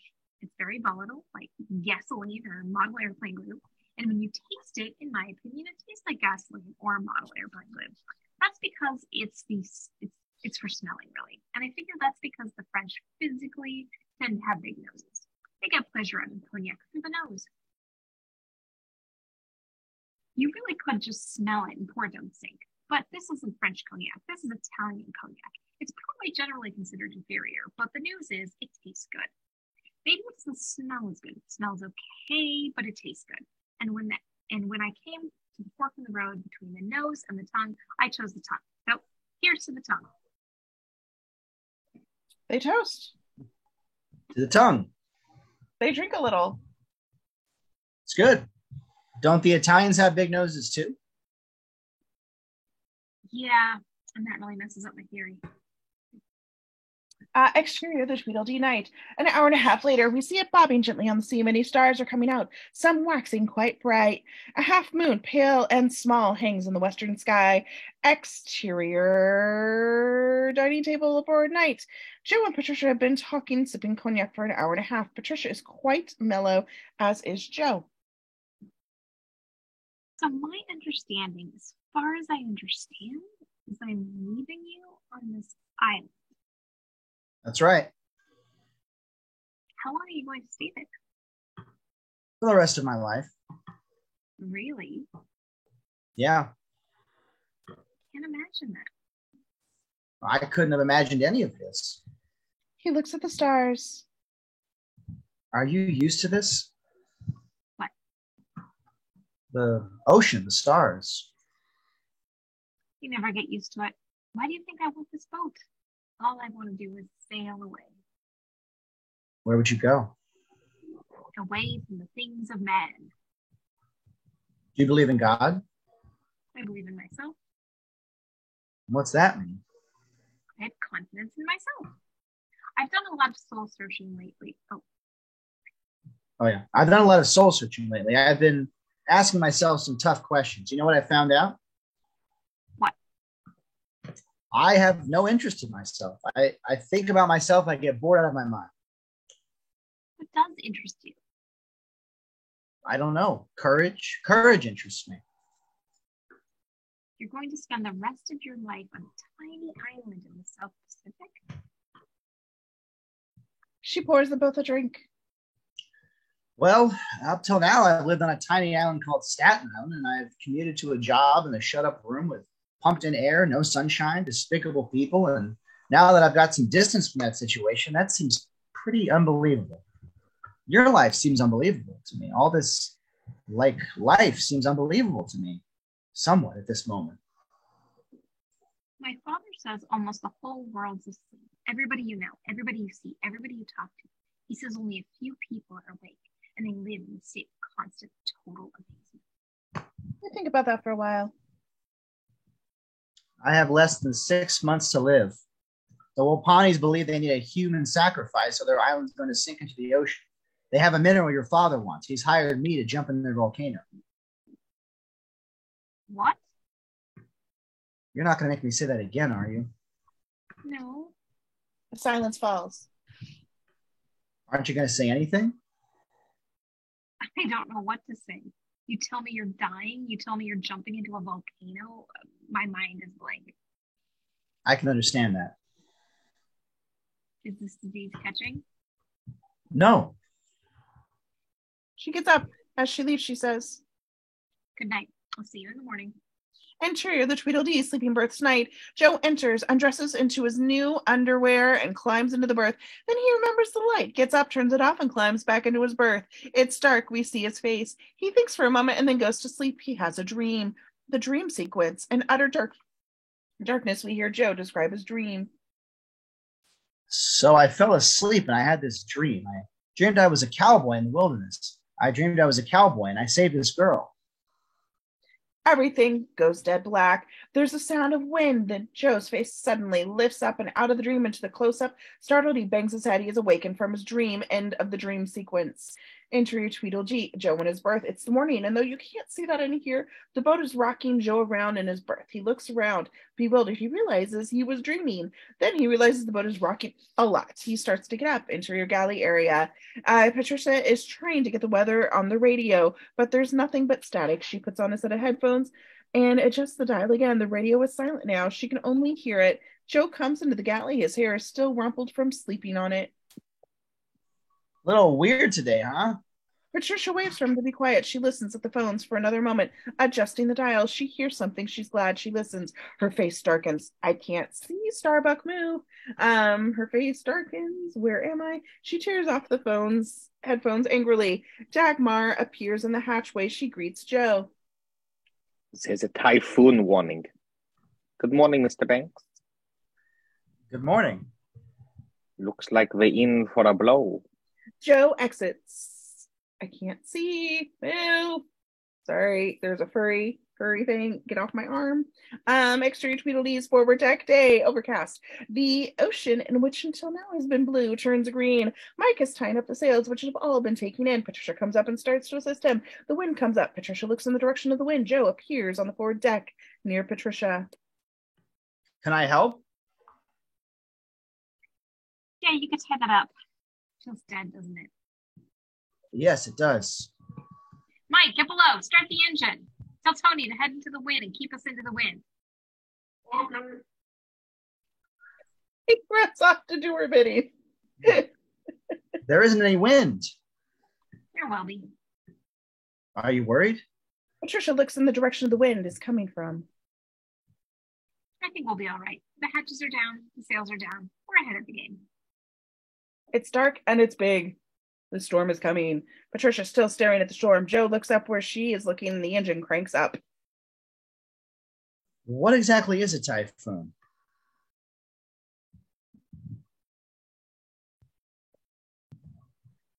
You know, Joe, I think you're going to find out. The shadow of the coming storm comes down on the deck from forward and envelops them. Exterior, the Tweedledee day. On the unhappy sea, the sea has turned very dark, perhaps even black. The storm breaks with a rising wind and a giant boom of thunder and flash of lightning. It starts to rain for a moment thinly and then heavily. Whitecaps appear and Tweedledee begins to ride up and down the waves. The eye now has a frightened look. Exterior, Tweedledee wheel. In the storm, Mike and Tony wrestle with the wheel to keep the bow into the wind. They are pummeled by the rain of the wind. Interior, the galley of the storm. Patricia is trying to send a distress signal on the radio. Joe watches Dagmar is absent.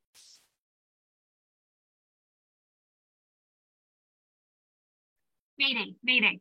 Latitude 10 degrees, 8 minutes south. Longitude approximately 150 degrees, 18 minutes west. We are in severe distress. Mayday, mayday. Latitude 10 degrees, 8 minutes south. Longitude approximately 150 degrees, 18 minutes west. What should I do? Don't go on deck. Check Dagmar. Check on Dagmar. She went forward to look at the engine. Entering the Tweedledee hallway. Into the storm, Dagmar has just finished lifting the floorboards, and she's checking the gauges on the engines with a flashlight. Joe approaches. Everything okay? Looks good, but I'm going to stay with it. Joe parts. A little water drips down on Dagmar. She looks up. Exterior, the Tweedledee on the wheel. In the storm, a huge wave engulfs Mike and Tony. They disappear within the wall of water and then reappear, still hanging onto the wheel. This happens a second time. They withstand the onslaught. Then Mike sees something forward and points it out to Tony. He leaves Tony at the wheel and starts to crawl forward. Lightning flashes nearby. Interior of the galley. In the storm, Patricia's still trying to get through on the radio. Joe looks out the window and sees fish swimming. He is uneasy but says nothing. Mayday, mayday. Latitude 10 degrees, 8 minutes south. Longitude approximately 150 degrees, 18 minutes left. Severe distress. Severe distress. She drops the mic as soon as Joe enters. No way is anybody getting this. How's Dagmar? She's fine. Good. The hatch bursts open and Mike falls in amidst the water and the roar of the storm, and he and Joe struggle and close the door. The backbone doesn't look secure. What? I think it's gonna bounce loose. Without another word, Mike goes back out of the hatch again. Joe shuts it behind him. Patricia rips open a cabinet and pulls out a coil of nylon rope. What are you doing? My boat. She goes out the hatch and Joe follows her. Exterior, the Tweedledee in severe distress in the storm. Patricia and Joe crawl along the deck, battered by the raging typhoon. Patricia looks up from Patricia's POV, the main boom. There's too much play in it. It's swinging from side to side. If it swings much longer, it's going to snap. It stays. Patricia and Joe continue to crawl towards it. Patricia clutching the coil of rope. Lightning flashes. Exterior, the Tweedledee wheel into the storm. Mike and Tony wrestling with the wheel and being inundated with water. Back on Dagmar in the engine. In the storm, a steady little stream of water is splashing on Dagmar, which she ignores. She's adjusting the timing of the engine with a fat screwdriver. Back on the errant boom with Joe and Patricia in the storm, with Joe's help, she starts to secure the boom, but a sudden roll of the boat throws them back, pinning them against the cabin wall. Another angle. Joe and Patricia are pinned against the wall, the rain pouring over their faces. They are closed, looking at each other, panting, illuminated by lightning. They lunge towards each other, careless of danger, and passionately kiss. The kiss ends, and they look at each other. The boat rolls other way, breaking the spell, and they are thrown toward the boom again. Boom! At this moment, the boom breaks free, and Joe has fallen into the deck while Patricia is still standing. The boom swings out over Joe and slams into Patricia, knocking her unconscious and into the raging sea. Joe stands up, still holding the coil of rope, dives into the ocean after her. A slow-mo, stylized leap. Joe in the raging sea looks for Patricia in the storm. He dives under the water once, twice, but he doesn't find her. He looks around desperate. He sees something. From Joe's POV, Patricia's hand disappearing under the waves, illuminated in a single flash of lightning. Joe swims and dives. He pulls her up so her head's above the surface of the water. She's unconscious and battered. A flash of lightning catches Joe's attention. He looks. Exterior of the Tweedledee, Joe's POV. Lightning forks around the ship once, twice, and then the third time it strikes a massive bolt that sunders the yacht. It's the same German expressionist bolt at the beginning of the story. The ACHI's logo. Joe, his stunned face is illuminated by a great flash. He is holding the unconscious Patricia. Joe's POV on the Tweedledee is sinking, and the Tweedledee's eyes have turned into X's. The yacht swamps and disappears beneath the swirling waves. Joe is getting tired. He holds Patricia's head above the water. He accidentally swallows a gullet full of seawater, chokes, sputters, and recovers himself. But he's panting. How long can he hold on? But he sees something. It's the steamer trunk. It's bobbing. Joe, towing Patricia, starts swimming for the trunk. Another angle. Joe reaches the trunk. He grabs onto it gratefully, recovers his breath, and then hoists Patricia high up on it as he can. He takes the nylon rope and lashes her to the trunk. Then he gets a good grip on the trunk himself and braces against the storm. Joe and Patricia, day. Lightly foggy. Joe and Patricia on the trunk. Patricia is still unconscious, and Joe is asleep, exhausted. The storm is over and the sky is overcast. Joe blinks and wakes up. He tries to wake Patricia. Patricia. But she's out cold. He looks around. He sees something. Joe's POV. The other three steamer trunks. Joe, the sun shines through a crack in the clouds and lands sparkling on the three other trunks which are floating in the same area. They are all that survived the sinking. On Joe, he lights up, seeing his trunks. He tentatively moves a little away from Patricia on her trunk, and satisfied that she's not going to go under, he swims off. Joe, arriving at one of the other trunks, grabs it by the handle and starts towing it back towards Patricia's trunk. On another angle, he arrives at Patricia's trunk. Within the second, he lets go and swims back for another. Joe, towing the fourth trunk into proximity with the others, he takes out his Swiss Army knife and cuts some rope from Patricia's dress. He uses it to tie the two of the trunks together. On another angle, 20 minutes later, Joe, with the three trunks tied together, he is easing Patricia's unconscious form onto the three ganged together trunks. Having accomplished this, he slides the fourth trunk into position with the other three and begins to secure it with the remaining rope. The four trunks together make up a raft of 10 feet square. Joe crawls onto the raft, totally exhausted, reaches out for a hand in still form of Patricia, and passes out. The fog begins to thin. A few shafts of sunlight dapple the raft. Sun. The sun sets into the South Pacific and the night begins to fall. Exterior Little Raft night. Under the stars, Joe and Patricia. He asleep and she unconscious, lying unknowing under an enormous canopy of stars. The universe is great and they are small. On the raft, the next day, a little raft is bright, fresh sunlight. Joe stirs and wakes. He tries to wake Patricia, but to no avail. He looks in all directions. Nothing but blue horizon. After a moment's thought, he opens one of the trunks, but it's the wrong one.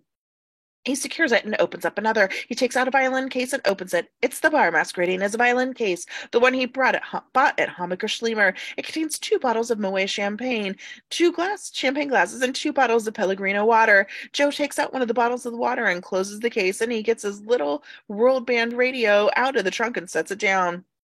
He opens the Pellegrino water and starts to drink, but he thinks. He looks up at Patricia. Her lips are a little parched. He looks up at the sun. Joe's POV on the sun. It looks kind of powerful. Joe looks again at the bottle of water. He decides not to drink any. He pours a little into the bottle cap and presses the cap into Patricia's lips.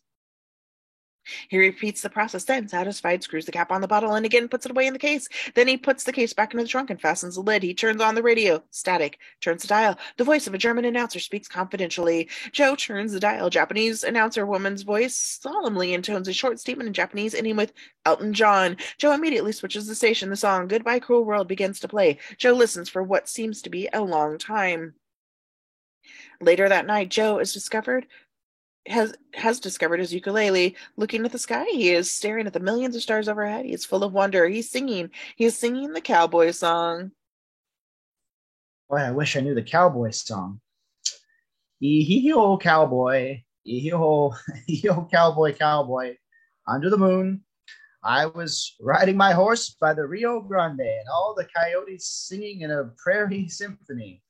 I was riding my horse down by the Rio Grande when I see me a cowboy, cowboy, cowboy riding towards me. Hee-ho, cowboy. Hee-ho, cowboy, cowboy, under the moon.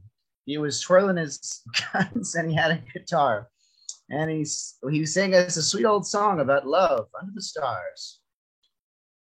Hee-ho, cowboy. Hee-ho, cowboy, cowboy, under the moon. Giddy up. Perfect. That was spectacular. Round of applause.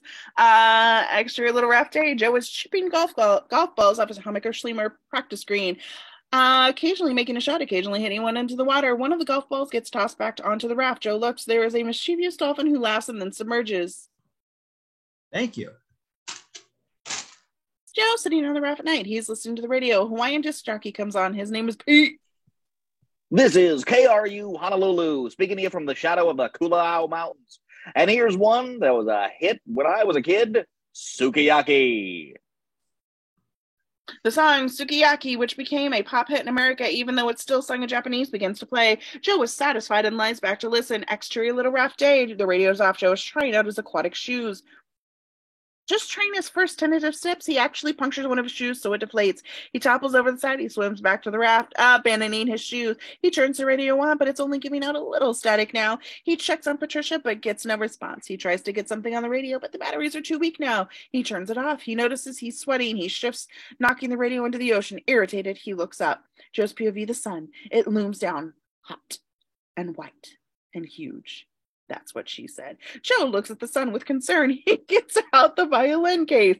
He gets the water out and fills the cap and ministers to Patricia. His lips are parched, but he takes none for himself. He takes off his now well-seasoned safari jacket and puts it over Patricia to protect her from the sun. We hear a sound like the hiss of something being seared in a skillet. On the Little Raft night, again, the sky is ablaze with stars. They're even brighter than previously. Joe is looking at them. He's shaking. He's got a fever. He closes his eyes and then opens them again. He looks at the stars again and shakes his head in disbelief. Joe's fever POV, the stars. What is this? The stars are all connected together with a veil, little pale blue lines. And over that are the boldly visible astrological signs, flying horse, the archer, the twins, etc. Joe shakes his head, bewildered and amazed. He blinks and looks again. All the lines and pictures are gone. Joe looks and looks, but nope, they're gone. It's just a starry night. He relaxes, closes his eyes, and quakes with fever. Exterior Little Raft Day. Joe is very ill with fever. Checks the water supply. There's little less than half a bottle left. His lips are deeply cracked, but he still takes no water for himself. He looks up at the sun. The sound is sizzling. Sun slowly burns down, bright and big. Joe pours a capful of water and gives it to Patricia. She is still unconscious, but she looks pretty good. It's Joe that's really going down the tube. Later that night, we come in on Joe's face. He quakes with fever. Then he sees something. Joe is entranced by what he sees. Into the night sky. The astrological signs have appeared in the sky again as they did the night before. Joe stares. He's half mad with fever. What has he seen? Into the night sky, a dome of astrological signs begins to rotate from horizon to horizon so that the full panoply of the ancient mythology is revealed. Joe is frightened and moved. His eyes fill with tears. The signs continue to turn, and Joe rubs his eyes and looks again. Into the night, the sky has returned to its ordinary self. Joe wonders if he really saw the astrological signs. Exterior little rough day. Another scorching day under the sun. Joe looks very bad. He's got a fever. He's slowly dying of thirst. He gets out the bottle, gives a capful to the still unconscious Patricia, and then looks at the water level. There's a quarter bottle left. He puts the bottle away. He crawls to the raft's edge and plunges his head in the sea. A dolphin sticks his head out of the water and looks at Joe. Joe lifts his head out of the water and finds himself looking at the dolphin, who was looking at him. Man and fish are just a few feet apart. They regard each other. Hello, my name is Joe.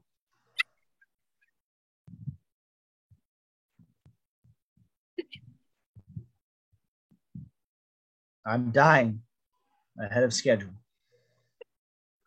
Dolphin disappears beneath the water. Joe lowers his head and lies still. Exterior little raft night.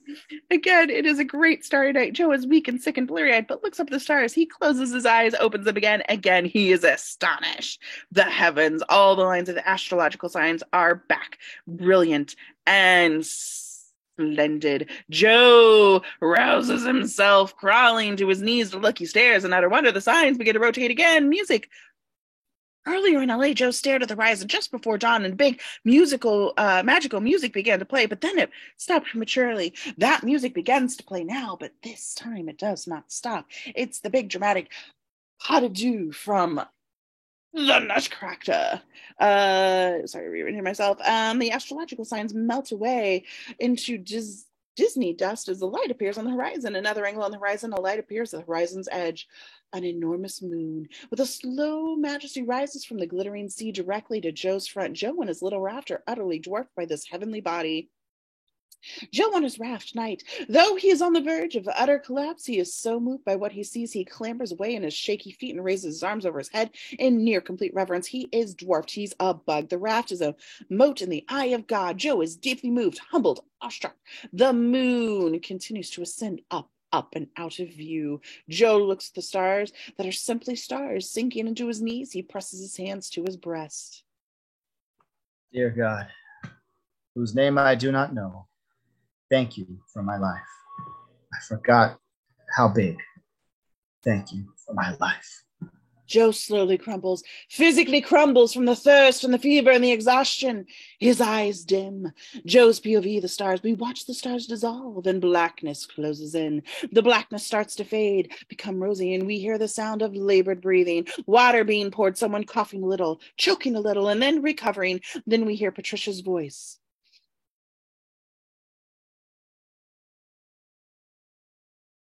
Joe? Joe? Didn't you drink any water for yourself? Joe? Joe's POV, a light fog day begins to clear, and there above him, ministering to him, is Patricia. She has the bottle at his lips, giving him a little to drink at a time. Joe's head, Day, is cradled into Patricia's arms. She has the bottle in his lips, and he pushes it away, croaking weakly. That's for you. How long have I been unconscious? I don't know. Days? You woke up. I guess I did. Good. She gives him more water over his weak resistance. The bottle has one more sip in it. Finish this. No, you need it. I feel pretty good. You look like shit. It's good to hear you talking. Come on, drink it. Do you want to be in good shape for the Wapanis? I'll never make it. What are you talking about? Look. She points. Joe looks at where she points. Exterior, 2 islands side by side. From Joe's POV, one island is small and barren. The other island sports a big volcano. A little, steady stream of smoke issues from the volcano's mouth. We hear Patricia's voice. It's a miracle. We must have lucked right into a tidal current. Patricia looks at Joe and she makes him take the last sip of water. What happened to the yacht? Struck by lightning. No sign of Dagmar or the boys, Everything went under, except your trunks. except my trunks. He takes a look at the island. So that's Wapani Wu. On another angle, we fly over the surface of the ocean to the island. On one hill on the island on which stands a lookout, the lookout's name is Emo. Emo is scanning the sea with an old telescope on a stand. In his free hand, he holds a can of orange soda called Jump. He sips from this with a great relish. He then spots something in the telescope. It's the raft. He carefully puts down his soda, cups his hand, and lets out a mighty formal cry. Hey! Exactly what I was hoping for. We now hear 50 voices answer the call from all over the island. Oh! Hey! Oh! Hey!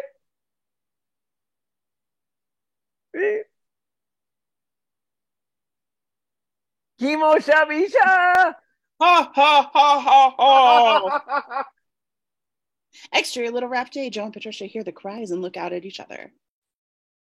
What the fuck is that?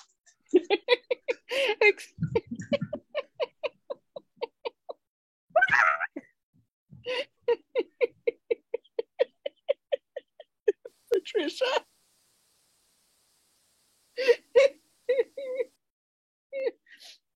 I think Patricia says we've been spotted. Exterior island, long stretch of beach day. Outrigger canoes lay along the shore. The excited cries of running natives are heard approaching, and now we see them. It's the Waponies. They are a motley lot, used to the good life. They sport big orange dots on their foreheads, and they carry fruit, garlands, and flowers, cans of Jump. They leap into their canoes and head out towards the raft. Their eyes are enhanced with liner. Back on the little raft, as the canoes reach at the leader of the welcoming group, Baw, calls out to Joe in a formal way. Are you Joe? Yeah. Whoa!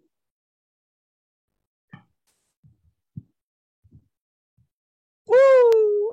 Are you Joe Banks? Yeah.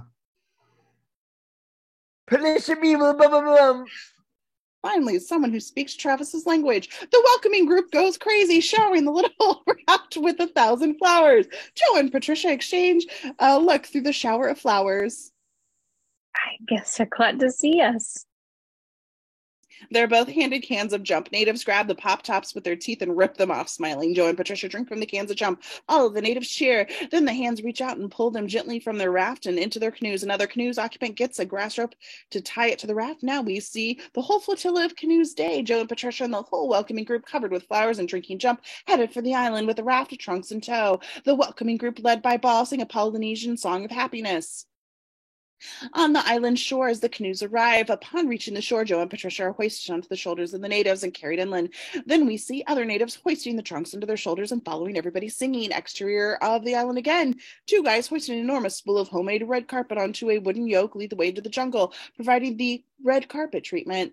Into the stretch of jungle, the red carpet unrollers run through the stretch of jungle through a thin veil of greenery, and we see unrollers pass by us on a jungle path. After a second, they are followed by Joe and Patricia and the full happy entourage. In the center of the village, exhausted, our carpetmen spindle all but spent, stumble into the village's center. Their carpet reaches its tail. They drop to the ground, gasping and proud. The welcoming group arrives with Patricia and Joe, and the whole village turns out and goes nuts. Some of them carry ducks. Okay. Then from the biggest hut emerges the chief. Instantly, everything stops, and all of the natives are lying face down on the ground, utterly silent. Only Joe and Patricia are left standing to face the chief. The chief is a big, impressive man with gray hair and in totally traditional native costume. Most of the other natives have some element of Western dress about their person. The chief has a sad, rich voice, a voice full of memory and knowledge. He holds a tiki teddy bear. It has atrophied little arms and legs. Its hair is standing on end. What is that, a teddy bear? No, it is my soul. Yeah. I hope you don't lose it. So do I. I am Toby. This is Patricia Graynamore. I'm Joe Banks. You speak English. I have learned I've come to stop the anger of the Wu. The chief points upward, upward, and Joe looks where he points. From Joe's POV, the volcano smoke issues from the mouth of Big Wu steadily. Joe looks away from still me, sorry. Joe looks away from the volcano. He looks into the eyes of the chief. Yes. I was worried that you would not come. You were to come before this? Well, I'm here now. The chief nods sadly. He looks at Patricia. You with him? Yes. The chief nods sadly. Tonight, a big feast. Then, at the end of the feast, you climb to the top of the Big Wu, and you will jump in, okay? Okay. The women will take this woman and make her clean for the feast. Balika! The native women rise quickly to their feet, giggling and excited, and make off with Patricia. She calls out as she's taken. Joe? Patricia, is she going to be all right? The chief nods warily. We'll take you to make you right for the feast. Oliva? The native men leap up with a shout, seize Joe, and carry him off. Other native men follow, carrying the trunks. The chief, wary, heads back inside his hut. Exterior clearing day, which has been set up to clean Joe. What we can only be described as a giant bassinet made out of beautiful soft greenery has been set up in the clearing, along with many coconut bowls. Into this violently protesting Joe is stark naked, being pressed by the laughing native men. They dump many bowls of water over him while he desperately tries to hide his genitals. First with his hands, then by turning face down into the bassinet, and then the men make mounds of fresh fruit that has been cut up and rub it onto Joe's flesh. Ew. The six of the native men produce big shining fish. Oh God. They hold these fish by the tails, and the other men hold Joe still. The men rhythmically beat Joe with the fish. I completely forgot about this. They hum to keep time. They are giving him a massage. At first he reacts by screaming, but then he starts to groan, and he does from an important message, or as one does from an important massage. That's weird phrasing. Back in the clearing, one of the natives holds forward a tray covered with a thin blue material. Joe looks at it with interest. The native gently physically closes Joe's eyes, then blows the contents of the tray, a thin bright blue powder, directly into Joe's face. Joe opens his eyes. A wiser man. They lick the powder off his face. Alrighty. Back in the clearing a little while later, they're dousing Joe with water again. Only he's sitting up now, eating a piece of fruit. Emo, the lookout, offers him a jump. But Joe shakes his head. Emo, amazed, and comments on the others in a low voice in another language. The reply to Emo's comment is a low, whoa! They are incredulous. Then they go back to dousing Joe. He likes his treatment by now. Then a look of concern passes over his face as he looks down. Two natives are chewing the toenails on his 2 feet. What? Hey, stop that. Two natives look at him blankly, then go back to what they're doing. Joe accepts that other native is massaging his scalp and a little oil into Joe's hair. Native combs the hair with his fingers. Joe's starting to look like his old self. Something on the edge of clearing catches his eye. From his POV, the 4 steamer trunks, a little stained with salt, but otherwise none the worse for wear. He's looking at the trunks and gets an idea. In another clearing on the day, Patricia is near the end of a makeover by native women. They are adorning her freshly washed hair with beautiful flowers and wrapping her sparkling body in a pretty sarong. Exterior, the sun sets behind Big Wu. Exterior, bonfire night going full blast in the village. Music, exterior village. The fire plays on Patricia's face as she's escorted by 4 village women into the village feast. Exterior, Patricia's POV. Handheld, she walks through the village. On Patricia, she is led through the village. Where's my friend?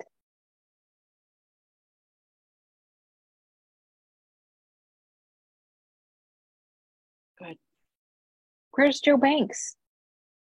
Hey, men dancing on dusting drums. Me, natives crisscrossing, jumping over fire with a band in the big background. See a pig on a spit over a fire. On Patricia Intercut, she's led through the village. Is my friend here? There's more fire eaters on either side of a small volcano. The music changes to when you cue the drum vamp. The fire god emerges from the small volcano. Patricia reacts and looks at the village. Ba, Night Ba, comes into the playing area. A half-moon circle of natives. He clicks on the sticks of his fingers. He looks side to side sternly and his hands on his hips and cries out. I think that was a cry out. This is the cue for the storytelling music to begin. Ba does little Waponi dance in a tight circle as he recites. I wanna whoopie waloo. I sang the wagga wagga for do blue blue. I sang the wagga and I saw the whole doon on the roller down the door. A meckla lecka lacka lacka lacka yup yup yup yup yup yup yup yup yup yup yup yup yup yup yup yup yup super palooka. The women scream. Tara tuna the firmer to take the troubadour to put the pants. Okay, you just turned that into the Swedish chef there at the end.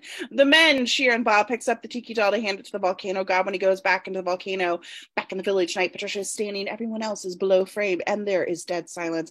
Patricia's POV, the chief knight. He is the chief knight. He is decked out. He sits in his chair. His Toby is in another, and there are empty chairs on each side. Patricia is gestured to sit in the chair on the chief's left. You look good now. Thank you. Joe Banks says your name is Grainer Moore. Yes, it is. I've had talks with Samuel Harvey Grainer Moore. He's my father. If your father's like the big woo, he must be fed or he'll destroy the world. Do you know where my friend Joe Banks is? Maybe he ran away. Maybe he don't want to jump in the big woo. Maybe he's swimming to someplace else. Maybe he's swimming in no good island over there. The chief now calls to the natives. Oliva! Exterior village night. Two natives swing on grass ropes from the top of the frame. They each pass each other on their way to the gongs, which hang at either end of the frame. They slam into the gongs and then fall into the two little broken piles. The chief, he reacts. Exterior village night. Back to the gong scene, but undercranked as the stretcher bearers carry the men away and the big drums are upended, rolled away in the wake of stretchers off to the night. Exterior village night. The natives all rise and face Woo and sing. Woo! The volcano erupts. Who wants his flesh? Back in the village, the natives react and the screams turn to cheers as we see Joe Banks. He appears at the top of the grand staircase. He descends as the music resumes. The crowd faces him and cheers as they both turn with him as he walks across to the chief and stands before him. So, you didn't run away? No, I made a deal and I'll stick by it. The chief nods sadly and Joe sits down in the third chair. How do you like my tux?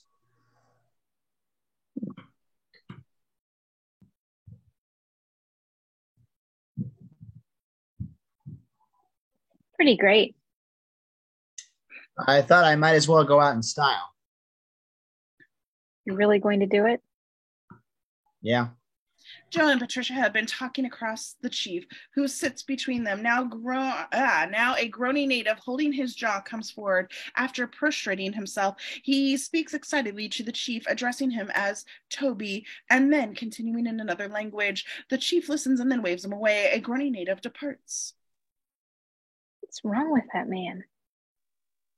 His teeth have holes in him from drinking the orange soda. Jump. The chief hates Jump. What did he want you to do about it? There are those who want a man who will fix the holes. A dentist? Yes.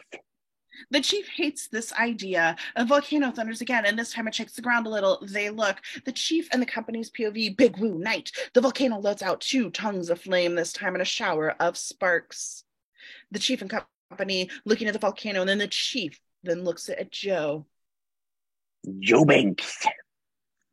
We are the children of children, and we live as we are shown. Now a change has come. The Waponis like this soda, and no one among my people will jump into the big woo. They trade with this man, your father, for a hero. We have no hero of our own. So we give this man the right to dig holes in the ground under us, like the jump digs holes in our teeth, and in short time we will be nothing but holes. I am Toby. I cannot be the hero. It is my place to hope for my people. But the woo calls, and no one from among my people says, I will go to my end for the rest of you. Joe Banks, we are not your people. Let us die. Take a boat and your woman and go to the no-good island over there. Jump in the big woo. I have no people of my own, Chief. I'm my only hope for a hero. The big woo thunders again, and they all look. The feast grows quiet and somber. Once more, I'll call among the Waponis for a hero. The chief stands. The Waponis abase themselves. The chief speaks to them solemnly. Who knew woe, Shuey? Who knew woe? Drama said Shuey.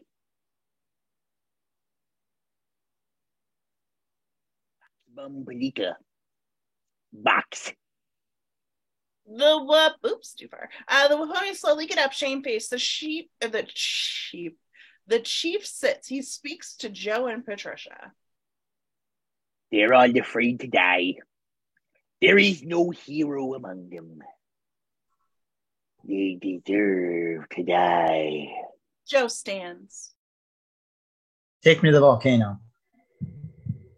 The natives cheer. They form an aisle again, leading off. Starbuck. The direction of Big.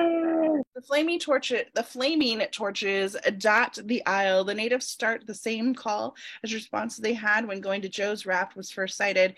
Emo calls, and the natives respond. The call response continues through all the following. Joe walks off, follows down the aisle. The chief follows him. Before Patricia can follow the chief, the crowd closes in, following Joe up the mountain. Patricia tries to reach Joe. Joe? But she can't be heard above the den and the call and the response. She's restrained by women in the village. On the foot of the trail, a head torch man leads the way up the mountain path. He carries a heavy lit torch that he swings from side to side with a ritual motion. In each swing, he lights up another permanent tiki sconce along the path's upward progress. He is followed by Joe, dapper and alone. Joe, in turn, is followed by the chief, who walks in with a ritual movement, unlike the bent knee gait of a sumo wrestler, leaning first on one leg and then the other. He is assisted in this gyration by two lackeys, one to his left, one to his right, who catch him as he leans to his most extreme angle, swallow, and gently shoves him back to the other way. Behind the chief comes the general native population of all whom carry torches. The whole village is going up the trail with Joe and the chief at the head of the column. Some of the natives carry ducks. Why ducks? Exterior, the site of Big Woo on the trail. Flaming torches now delineate the trail up the mountain. The line they describe looks very much like a German expressionist version of a lightning bolt. The Big Woo is rumbling more and more. The whole sky over the mountain is suffused with red. Within the column, Patricia struggles. She's slowly struggling up the length of the column. She's starting to get hysterical. Joe, don't do it. Don't do it. Exterior, the head of the column, Joe and Chief, they are silent and solemn and focused. They arrive at the spot just below the rim of the volcano. There is a little well-worn trail leading from where they stand to above the rim. Is there any ceremony or anything? Nah, you just jump in. Joe nods. Patricia breaks through the crowd and throws herself at Joe's feet. She's sobbing. Don't do it. Please don't do it, Joe. I love you. I've fallen in love with you. I've never loved anybody. I don't know how it happens, and I've never even slept with you or anything, and now you're going to kill yourself. Joe pulls her to her feet. The chief takes a step away to give them privacy.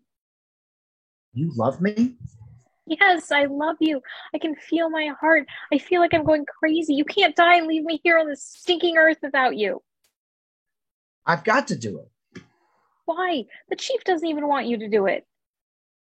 Because I've wasted my whole life, and now I'm going to die. I've got a chance to die like a man, and I'm going to take it. I've got to take it. I love you. I love you too. I've never loved anybody either. It's great. I'm glad, but the timing stinks. Joe kisses her, waves to the chief, and starts to walk up the little path. The natives are silent, staring. The chief is sad. Patricia is rooted, staring after him, stricken. When Joe was just about to reach the summit, Patricia wakes from her trance and bolts up the little path after him. On the underside of the platform, through the following, occasionally we cut to a carved wooden figure of an alarmed but committed little man who was under the platform holding it up. Of course, he's actually an inanimate strut, but as his little knees quake ever more violently under the platform's oppressive weight, we fear for the moment when he, and therefore the platform on which Joe and Patricia stand, will give way and fall into the volcano. The little shelf on the mountain of Woo, or the mouth of Woo, Patricia and Joe are behind them are flames and sparks and smoke. Joe! Get out of here. Go back down. No. Please, let me do what I've got to do. Marry me. What? Marry me. She shouts down the hill. Chief, could you come up here, please? What the hell are you doing? I want him to marry us. I'm jumping into a volcano. So marry me and then jump in the volcano. The chief arrives.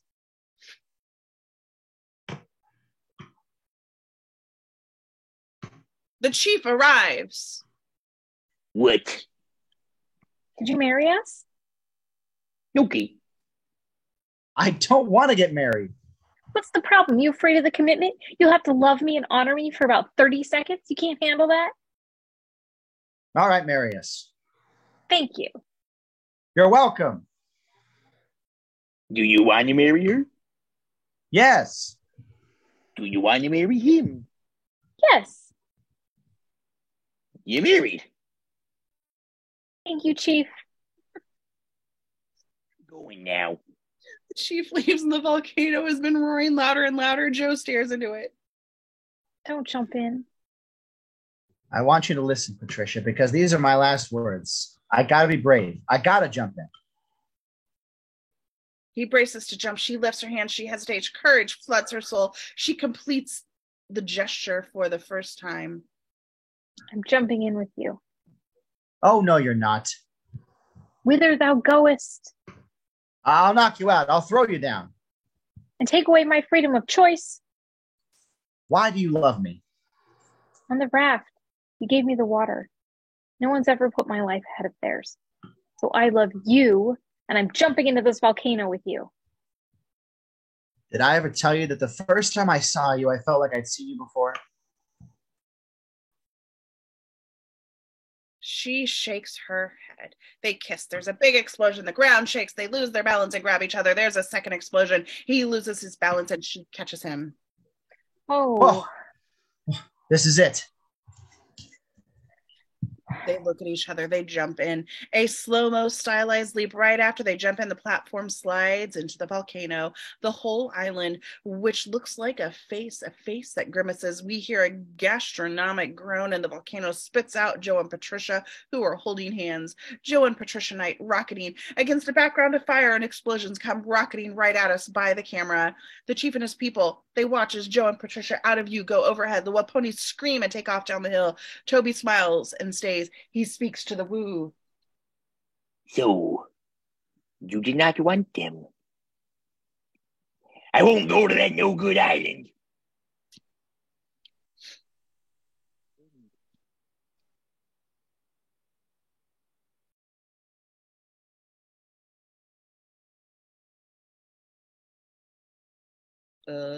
So Joe and Patricia leaving a trail of smoke, land of the ocean.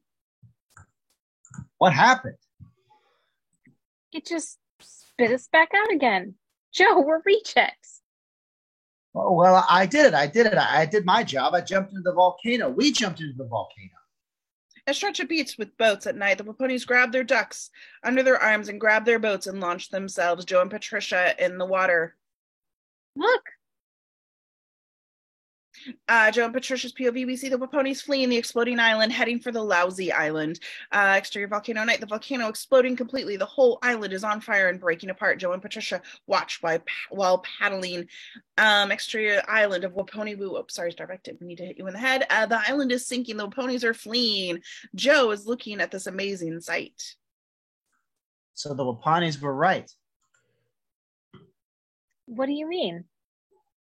They said if there wasn't a sacrifice, their island would sink, and it did.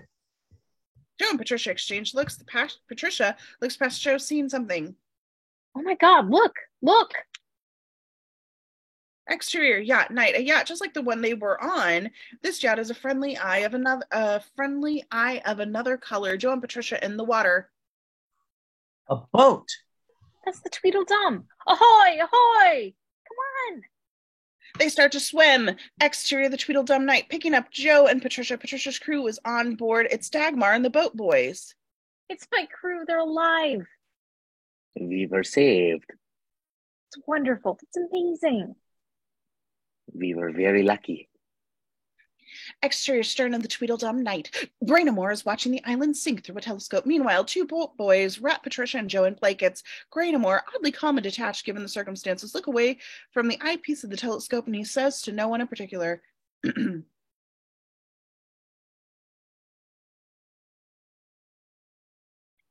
it, Travis. Oh, I am so sorry. There goes my dream of beating the shit out of the competition. Daddy? Graynamore ignores her. During the scene, the island is slowly sinking in the background. You kept your bargain, Mr. Banks, to the letter. The miracle, of course, is that you kept the bargain, and you're alive. Well, so what? My number's about up one way or the other. Yes. He's a trifle uneasy. Daddy? I thought you were dead, young lady. I thought you drowned, both of you for that matter. I just got here to see what kind of alternate deal I could cut with the chief. But the chief, I'm afraid, is history. You don't show any sign of being glad that I'm alive. Oh, I'm glad. I'm just disappointed about losing these minimal rights. It meant a lot to me. It was a real opportunity. You are so full of holes. Graynamore looks at her a little irritated and puzzled, but then his attention shifts to Joe. It's a small boat, Mr. Banks. Too small to keep a big secret all the way back to L.A. Come on, Kenneth. Come on, Kenneth. Kenneth emerges from the shadows where he's been skulking. It's Dr. Ellison, the doctor who told Joe he was going to die. He's got a drink and he looks nervous. Dr. Ellison. 4 words to that effect. His name is Kenneth Hindmick. Business affairs. He works for me. Hi. Need your taxes done? Kenneth Hindmick. Need any terrible job done? I'm your man. Not Dr. Ellison. Kenneth Hindmick. I'm not a bad guy, really. I just have an unfortunate tendency to do what I'm told. Joe nods numbly. Joe? His name is Kenneth Hindmick. And he made believe he was Dr. Ellison. And he told Joe here that he had something called a brain cloud, that he was going to die, so that Joe here would agree to jump in the volcano. Oh, that's dastardly. You're both dastards. Joe, still focused on Hindmick, pushes her aside. I don't have a brain cloud. No, you don't have anything. You're just a hypochondriac. Sorry. Or, looking on the bright side, congratulations. Joe takes a step back from Kenneth. Kenneth takes out a gun and points it shakily at Joe. You know, I'm going to beat you up. Hold it. Don't make me kill you when there's nothing wrong with you. I feel bad enough already. I told you he'd be mad. So we'll just take the turns watching him till we get back to L.A. Nobody will believe his story anyway. I will. I'll back him up. No, now, Patricia, when we get back, I'm going to give this boat to you. And you can sail off to the distance with it and be done with us all. No deal. So we'll take turns watching the two of them till we get back to L.A. And then we'll and turn them loose, and I'll keep the boat. That's fine with me. You've forgotten one thing. Oh, I have? Nothing comes readily to mind. Joe is still facing Kenneth. I've looked into the volcano, Mr. Graymore. You know what I mean? After that, the hole in the front of a gun doesn't scare me at all. Stay back. I'm going to take the gun away from you, Kenneth. Do you think I won't shoot? I don't know. That's your part. I can't make you shoot me, and I can't stop you. I can only do my part. I'm going to take the gun away from you. Joe, after slowly approaching swiftly, takes the gun away from Kenneth. Just as well. If I'd had the gun, you'd be dead now. We'll never know. Patricia, tell Dad the happy news. We got married. The chief married us. And I was wondering where you thought we should go, on a honeymoon. I have no idea. I thought we might like to go on a sailing trip. How's that sound? Graynamore doesn't answer. I think that sounds great. Does this thing have like a rubber raft or something? It has a dinghy. Let's break it out. I think your father's tired of this ostentatious lifestyle. Exterior side of the Tweedledum Night. As Graynamore and company are just finished getting into the dinghy, Joe and Patricia stand on the deck. Joe is pointing the gun. Patricia's crew stands by. What if there's a storm? And you'll drown. Travis. Sorry, I had it on mute. You'll pay for this. I'll see to that. You know what I think, Mr. Graynamore? What? I think that you don't scare me at all. Maybe you can do some stuff to me if you make it back home, if I come back, and maybe you can't. It remains to be seen. But what I think, and I say this to you from the bottom of my heart, sir, I don't fear you at all. I don't fear any man, because every day is a gift. And I'm just glad as hell it looks like I may have a few. And beyond that, to be scared or glad of anything beyond that, why, a man's just got to be a fool.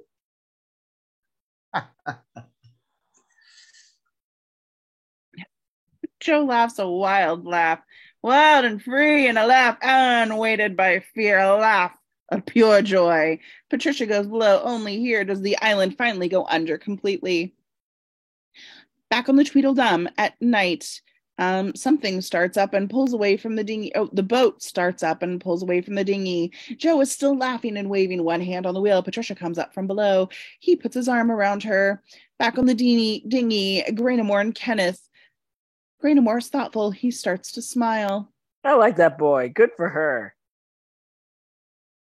Good for her? What about us? I like a tight spot. Maybe I've gotten a little greedy. Start paddling while I reassess my values. Start paddling.